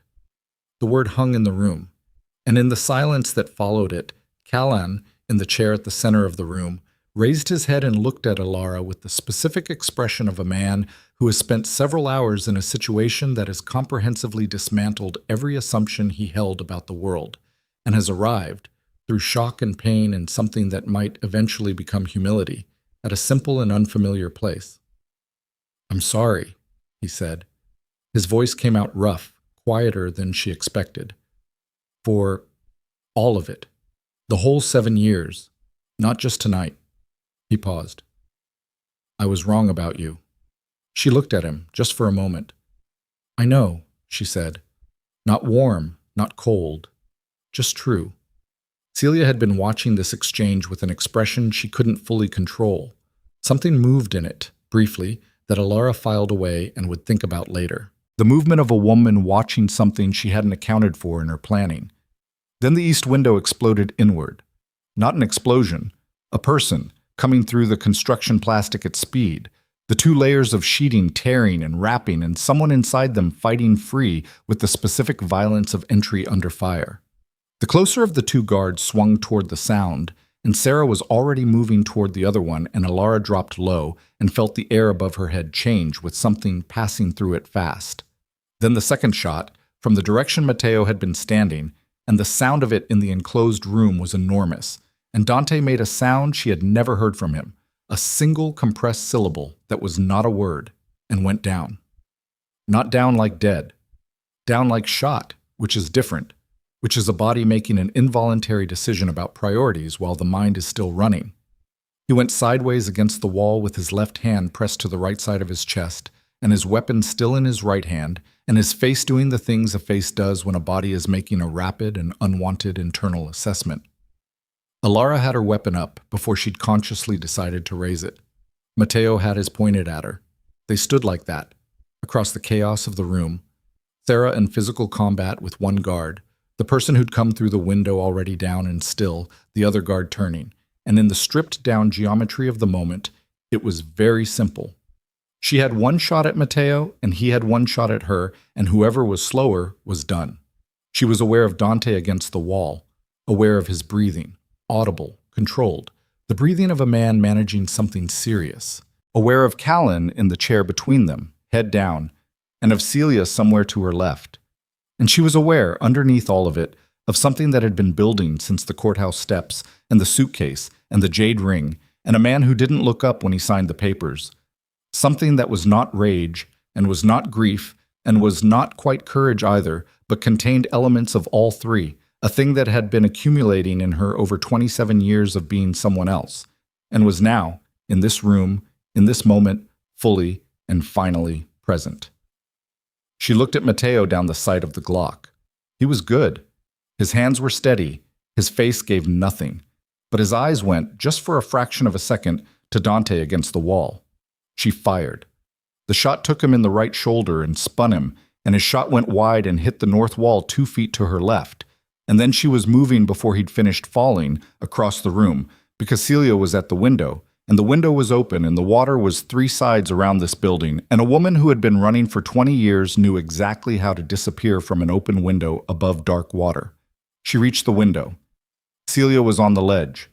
Below was the channel, black and churned by the port traffic, 30 feet down. She had one hand on the window frame, and she was looking back at Elara with that expression, the complex one, the one that held too many things to name. This isn't finished, Celia said. I know, Elara said, and she reached out and grabbed Celia's wrist, not to pull her back, to hold. Because below them, already, she could see the running lights of a small boat moving away from the dock at speed, the boat Celia had positioned for exactly this exit. And on the water, Celia was gone, and Elara was not going to let this end on the water in the dark, with Dante bleeding against a wall 20 feet behind her. Celia looked at the hand on her wrist. She looked at Elara. Your father would have let me fall, she said. I know, Elara said again. That's not mercy, Celia said. That's strategy. Maybe, Elara said. Come back inside. Behind her, Dante's breathing had changed, more labored, the specific rhythm of someone losing the argument with blood pressure. And Sarah called her name with an edge that said the situation was moving faster than the room could absorb, and Mateo was down, but Mateo was not out, and the sweeper would clear the south side in the next 30 seconds, and everything about the next 2 minutes would determine what the next 20 years looked like. Celia looked at the water below. She looked at Elara's hand on her wrist, and somewhere behind her composed and patient face, something moved. Something that had not moved in 20 years. Something she had believed she'd successfully killed. The specific grief of a woman who burned a world down and has just been offered by the last person on earth she expected. Something she has no protocol for. Elara held on. Celia came off the ledge. Not because Elara pulled her. Because she stepped back herself, one foot finding the floor of the room, then the other, and Elara released her wrist the moment both feet were down, and they stood facing each other in the cold white light of the work lamps, with the broken window behind them and the sound of the port filling the space where words should have been.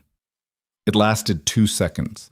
Then Sarah said, Dante, again, and the way she said it collapsed every other priority in the room. Elara moved. Dante had slid lower against the wall. He was still conscious, still holding his weapon, but his right arm had dropped and the weapon was resting on his thigh, and his left hand was pressed hard against the entry point with the focused pressure of a man who has done this before and knows exactly what he is managing and how long he can manage it. His face was gray-white under the work lights, the lines around his eyes deep, his breath coming in the shallow, controlled rhythm of someone spending concentration on a physical problem that does not leave much over for anything else. She got down beside him. His eyes came to her immediately. Still sharp. That was something. The sharpness meant the blood loss hadn't reached the threshold where the mind starts editing things out. How bad? She said. Manageable, he said. That's not what I asked. It's what I'm telling you. His jaw was tight. Mateo?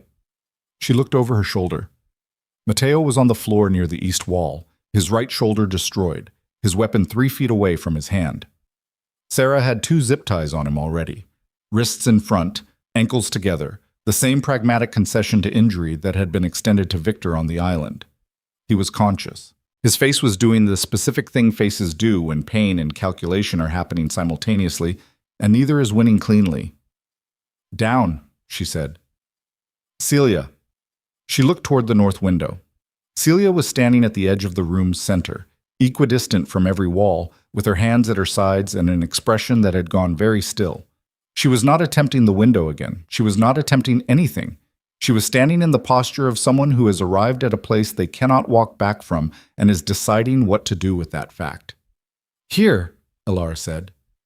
Dante looked at Celia.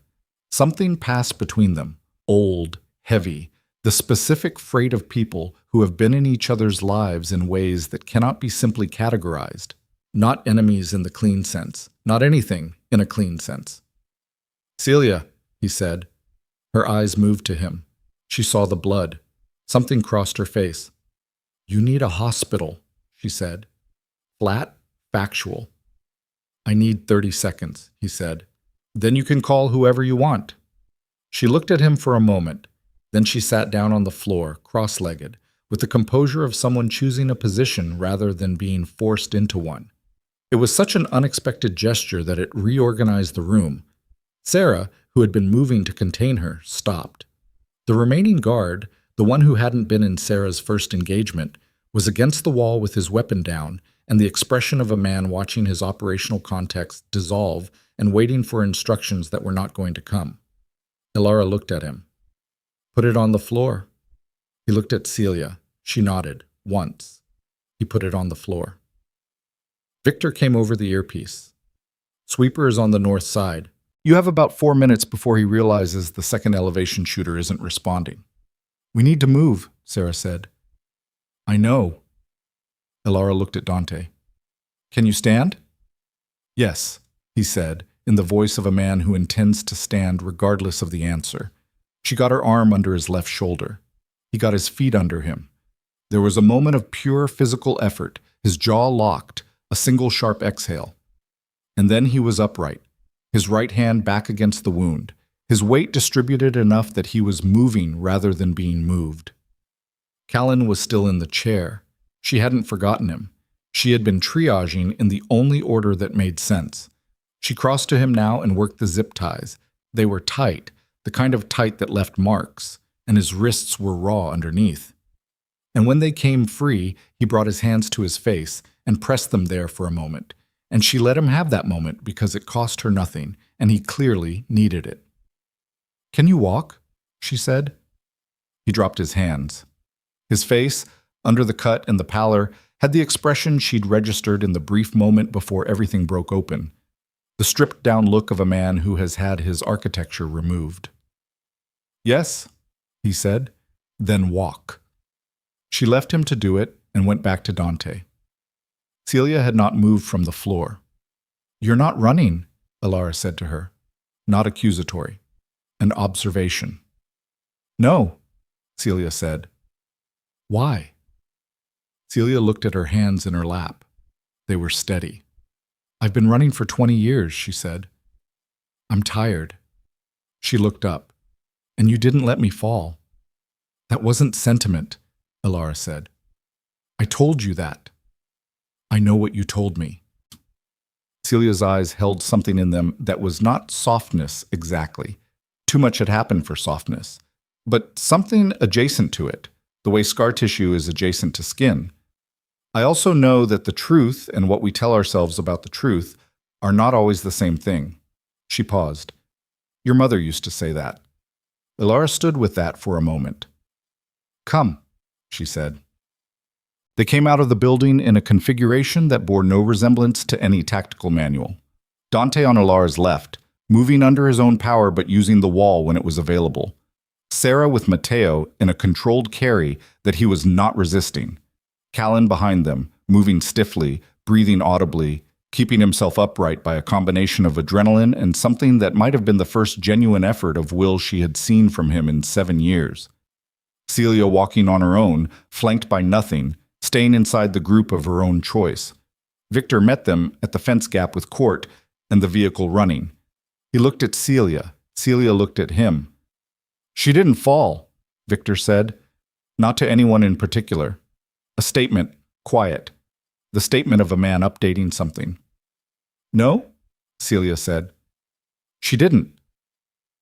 They drove to the hospital in 2 vehicles, moving fast through the pre-dawn streets of a city that was between its night and its morning and had not yet decided which it was. Elara sat beside Dante in the back seat with her hand pressed over his against the wound, maintaining pressure while Court ran light she couldn't see through intersections she couldn't track. She was not thinking about the next thing.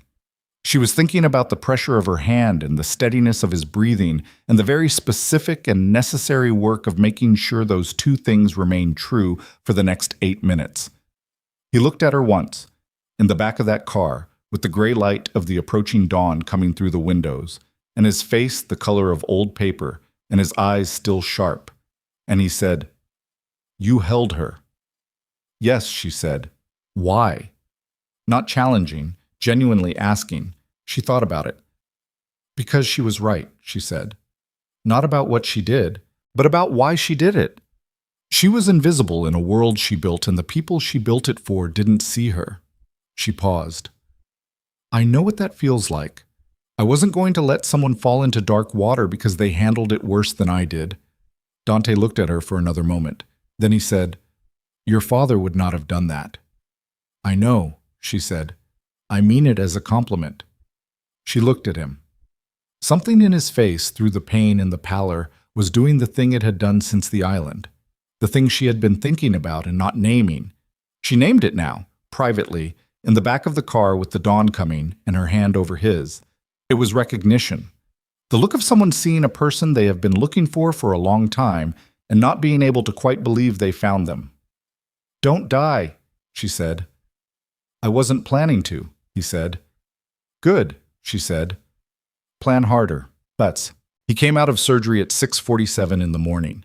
The surgeon, a compact, unhurried woman who operated with the economy of someone who did not waste motion on reassurance, came out to where Elara was sitting in a waiting room that smelled like coffee and antiseptic, and said that the bullet had gone through cleanly, that it had missed everything that mattered by margins that were medically acceptable, and that he would need 6 weeks of rest that she strongly doubted he would take. Elara said, "Tell him that." The surgeon looked at her and appeared to decide she understood the situation. Mateo was in a room 2 floors up, under the watch of 2 operatives. His shoulder required surgery of a different kind, and he was going to keep the arm and not much else in terms of his previous life. He had not said anything since the shipyard. He lay in the hospital bed with the particular flatness of a man who has spent 11 years in a structure that has now been removed and does not know what the shape of himself is without it. Celia was in a different room with a different configuration of circumstances that Elara had arranged before they arrived, because some things needed to be decided before they became questions other people tried to answer. Callan was in the emergency waiting room on the ground floor. Someone had cleaned the cut on his cheek and given him a cup of coffee and a chair in a corner, and he was sitting there when she came down, both hands around the cup, staring at a middle distance that had a great deal of information in it. He looked up when she approached. "You should go home," she said, "whatever home looks like right now." "Elara? Your business," she said. "The financial exposure. Some of it is salvageable. The algorithm. You'll want an attorney who specializes in asset liability to document the transaction chain clearly. The sale was legal. The downstream application was not yours. That's a distinction that can be made." She said it the way she'd said everything to him in the last 12 hours. Flat, factual, without warmth, but without cruelty either. The way you give someone the tools they need without pretending you're something to each other that you're not. He watched her. "You thought all that out." "I thought it out on the plane," she said. "I had time." He was quiet for a moment. He set the coffee cup down on the chair beside him and looked at his hands. And then he looked at her with an expression she had never once seen from him in 7 years of marriage. Not because he had never felt it, but because the architecture of who he had built himself to be had not allowed room for it. "I was wrong," he said, "about who you were. About—" He stopped. Tried again.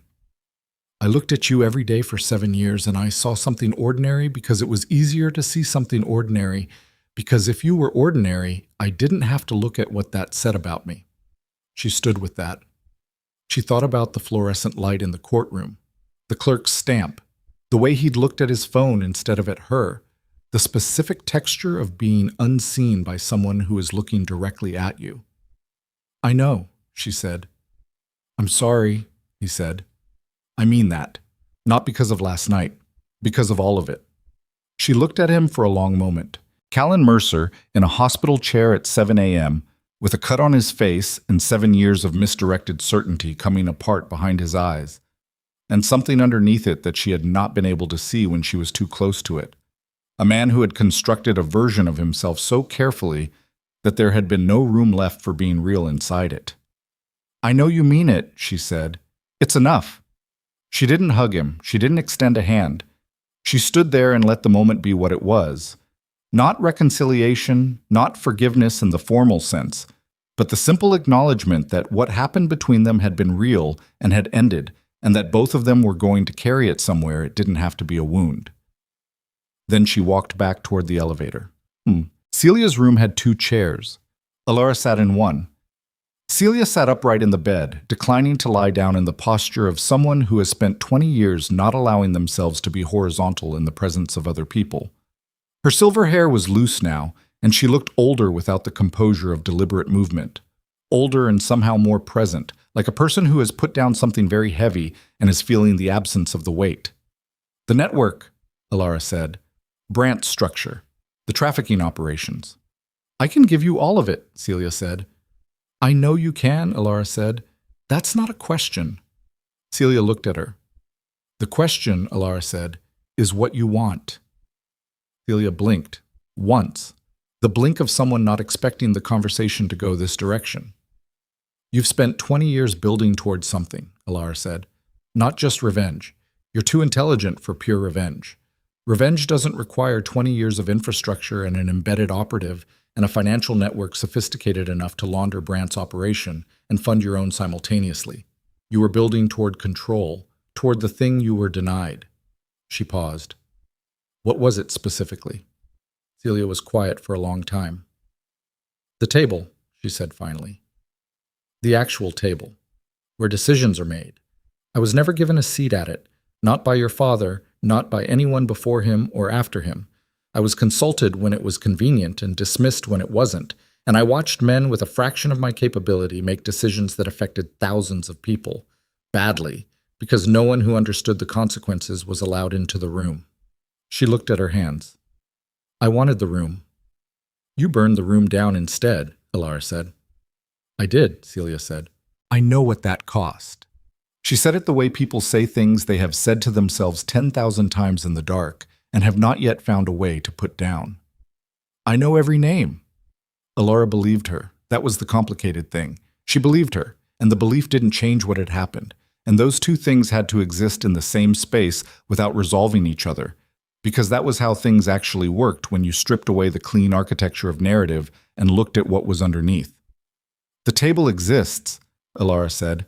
It's going to be rebuilt. Not the same as it was. The same as it was is what produced you and me both, and I don't intend to repeat the experiment. She held Celia's gaze.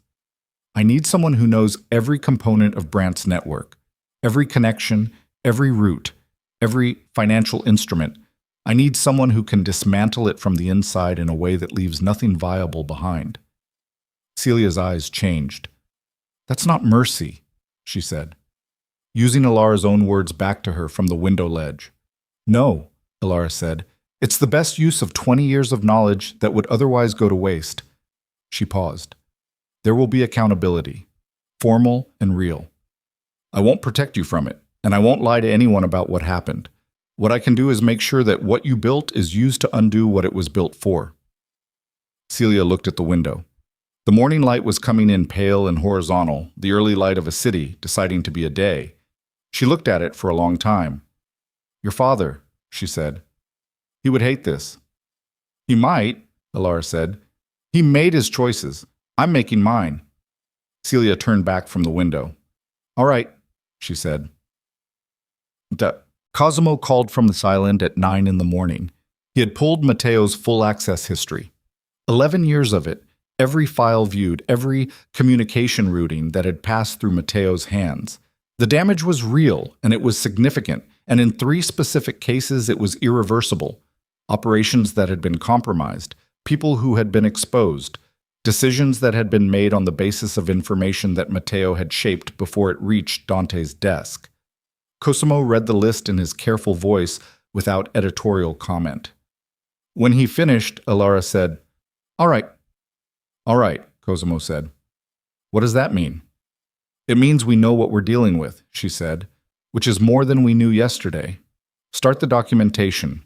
I want everything that came through Matteo flagged and reviewed. Everything that can be corrected, correct. Everything that can't, she paused. We account for it. We don't bury it.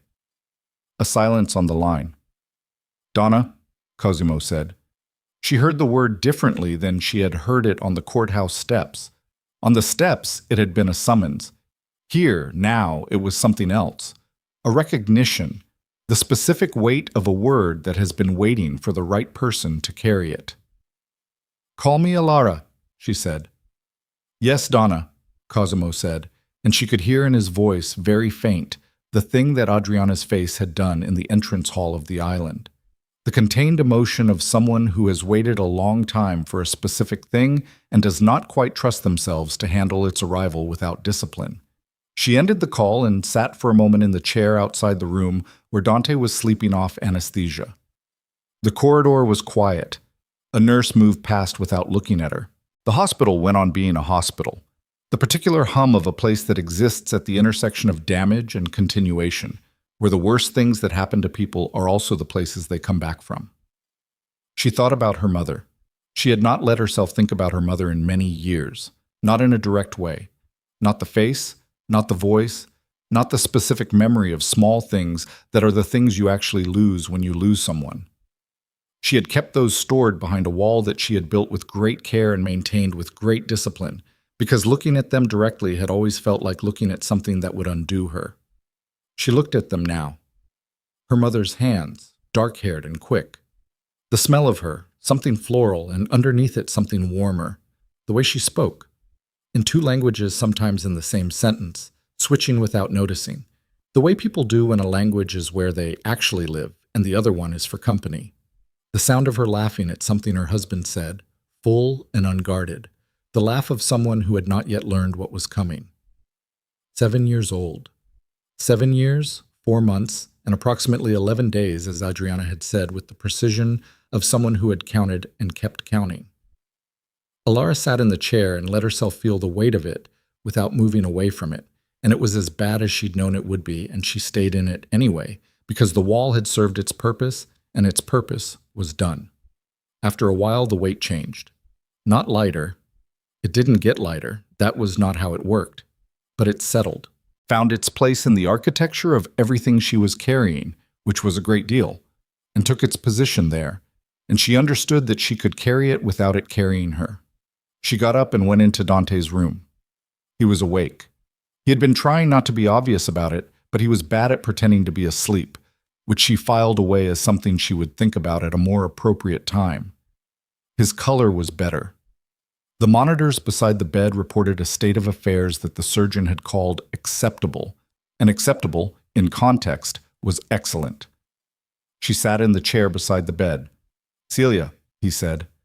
"She's going to cooperate," Elara said.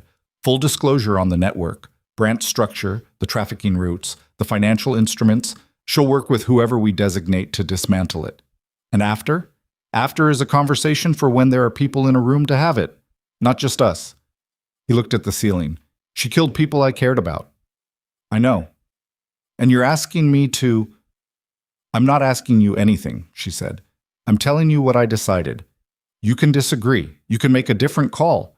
But she has 20 years of knowledge that is the only comprehensive map we have to what we're trying to dismantle. And letting that disappear because of what she did costs us everything she knows." She paused. Accountability doesn't require destruction. Sometimes it requires use. Dante was quiet for a long moment. "Your father," he said, "was a man who understood power very clearly. What it required, what it cost." He turned his head to look at her. "You understand something he didn't." "What?" "What it costs not to use it," he said. "The restraint. That's harder than the power." She looked at him. "He chose you," she said, "to protect me. I used to think that was because you were useful in a crisis, and he ran out of time to think of anything better. Maybe it was." "No," she said. "He knew you. He knew what you'd do with a promise once you'd made it. He knew you'd spend 27 years not letting it go." She looked at the window, the same pale morning light that had been in Celia's room. He wasn't choosing someone useful. He was choosing someone who understood what something mattered. Dante said nothing for a moment. "Elara," he said. She looked at him. "Come home," he said. The same 2 words, different weight. On the courthouse steps they had been a summons, a rescuing, the end of one chapter, and the beginning of what came after.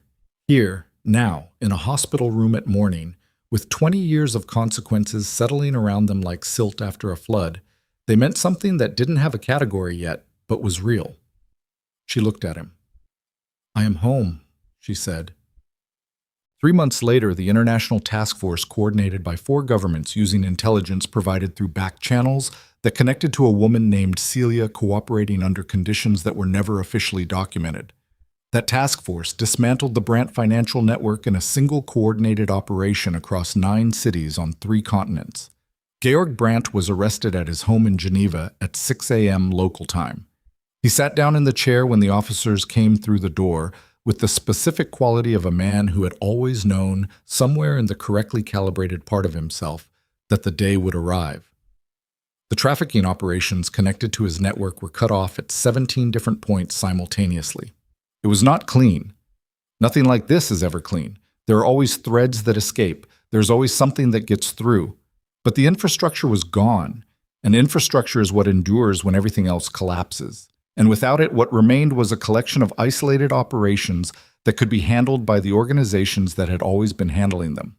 Matteo Severin provided testimony under an arrangement that took 6 weeks of negotiation across multiple jurisdictions. His testimony filled 240 pages. It named names and dates and amounts and decisions going back 11 years, and each name was a thread, and each thread connected to others. And the result was a map of what had been built in the dark across the time that Elara had been living an ordinary life in a Manhattan apartment, unaware of any of it. He did not apologize. She had not expected him to. Apology required a framework of regret that presupposed an alternate path, and she was not sure, looking at the flat factual quality of his testimony, that he could locate one. He had believed in what he did. That was the thing about Celia's operation. She had not built it on coercion. She had built it on convincing people that her cause was just, which was more dangerous in the end and more human. Callan rebuilt, slowly, methodically, in the way of a man who has stripped out a foundation and is being very careful about what he pours in its place. The algorithm transaction was documented and cleared. The business that survived was smaller than what came before it and appeared, from what reached Elara through channels she did not actively cultivate, to be being run differently. Not generously. Callan was not a generous man by nature, but carefully, in a way that suggested someone paying attention to things they had not paid attention to before.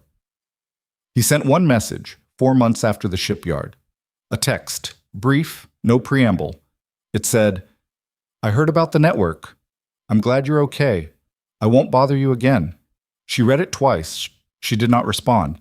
She set the phone down and went back to what she had been doing, which was sitting across a table from 3 men who ran the eastern operations of the Salvatore organization and had come to discuss the restructuring of their arrangements with a woman they were not yet comfortable with and were in the process of becoming comfortable with, because the alternative was something none of them wanted to articulate. The meeting lasted 4 hours.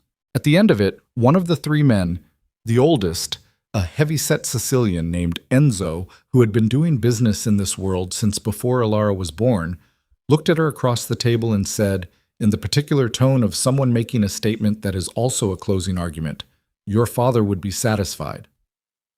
"I'm not doing it for my father," she said. Enzo looked at her. "No," he said after a moment. "I suppose you're not." He closed his folder. The other 2 men looked at each other briefly, and then at her, and then one of them did what Cosimo had done at the dock, what the captains had done in the courtroom footage that played on 11 different phones. A small, deliberate gesture that in another context would have meant nothing, and in this one meant everything. He nodded. The island, at dusk, was the specific golden shadow of the Mediterranean in November. The sun lower and less direct than summer, the light doing something to the stone walls and the cypress trees and the dark water that was different from any other light Elara had ever lived in. She stood on the dock where Cosimo had been standing the first night she arrived, and she looked at the water. And she did not feel like the same person who had stood at the bottom of the courthouse steps with a suitcase and an $11,000 bank account, and the particular cold of a woman who has just watched 7 years end and does not yet know what comes next. She also did not feel like a Donna, in the formal and categorical sense. She felt like herself, which was something she had not felt like in a very long time. The complete version, the one that included the 7-year-old who had been hidden, and the 34-year-old who had been overlooked, and the woman on the courthouse steps, and the woman at the window in the shipyard holding someone's wrist over dark water. All of it present at once. None of it resolved into something simpler than what it was. Dante came down to the dock at the time she'd expected him, the time he always came in the evenings now. His recovery slower than he'd wanted, faster than the surgeon had projected, conducted with the particular stubbornness of a man who does not negotiate with his own body.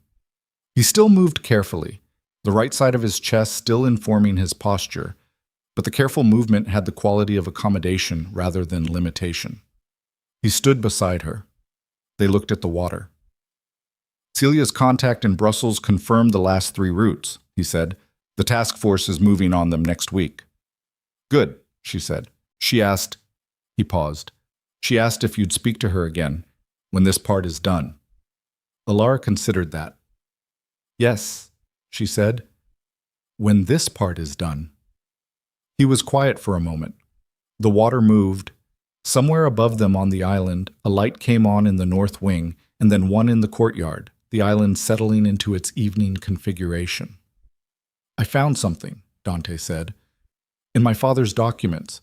There's a box I had not opened in a long time. A letter your father wrote to me. Not when he was making the arrangements. After. He paused. Later. When he knew things were worse than he'd let on. She looked at him. He wrote, I'm not going to quote it because it's his and I want you to read it yourself, but the part that matters is that he said, I am not asking you to protect her from the world. I am asking you to make sure she gets to choose it. The water moved. The light on the surface of the harbor shifted, gold deepening to amber. She felt the thing she had felt in the back of the car at dawn, Dante's blood under her hand and the day not yet started. The presence of something solid under things that had been uncertain for as long as she could remember. He knew, she said. Yes, Dante said. He knew what you'd become. He just needed enough time to have been right. She looked at the water for a long while after that, at the light breaking and reforming on the surface of it, at the way the island's reflection lay across the harbor like a second island, rippling at the edges where the wind touched it. The dusk was moving toward dark, the sky doing what Mediterranean skies do at this hour, announcing itself, taking its time, refusing to be hurried. She thought about choosing. She had spent 27 years in a life that had been chosen for her, first by her father's death, then by Dante's protection, then by 7 years of an ordinary life that had never quite fit the dimensions of who she actually was. She had stepped out of that life on a Tuesday afternoon with a suitcase and a jade ring, and had spent the weeks since in a state of motion so continuous that the question of choosing had never quite had room to surface. It had room now. She was here, on an island that was home in a way no place had been home since she was 7 years old, with a man beside her who had kept a promise for 27 years and had not asked for anything in return for keeping it, with work that was real and consequential and suited, in ways she could not have articulated before she found herself doing it, to the particular shape of everything she was. She could leave. That was the choosing. Not that she was forced to stay, she wasn't, but that she was here because she had decided to be here, and the decision was hers, and it was the first decision about her own life that had been entirely and uncomplicated hers since before she was old enough to understand what decisions were. She reached out and took Dante's hand. Not a gesture of romance, not exactly. Or not only. The gesture of a person who has found solid ground and is marking the fact of it. The gesture of someone who is done being hidden. He looked at her. She looked at the water. I'm going to need an office, she said. He was quiet for a moment. There's a room on the 2nd floor, he said, east-facing, good light in the morning. Your father used it when he was here. I know, she said.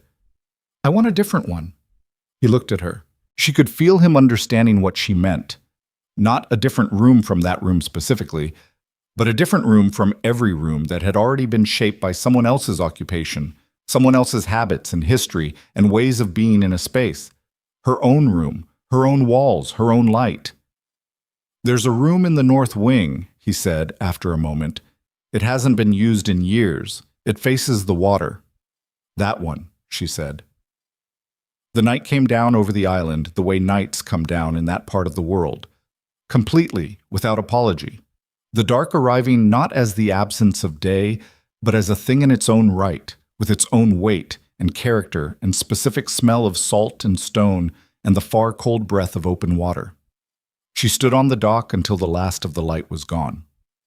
Then she walked back up toward the compound, toward the room she had chosen, toward the morning that would come after this night and the work that would come with it. The long, imperfect, necessary work of building something out of what had been burned down, of making decisions she would sometimes get wrong, of being visible in a world that had spent 27 years making her invisible. Behind her, the harbor water moved in the dark, and the island, as it always had, kept its silence.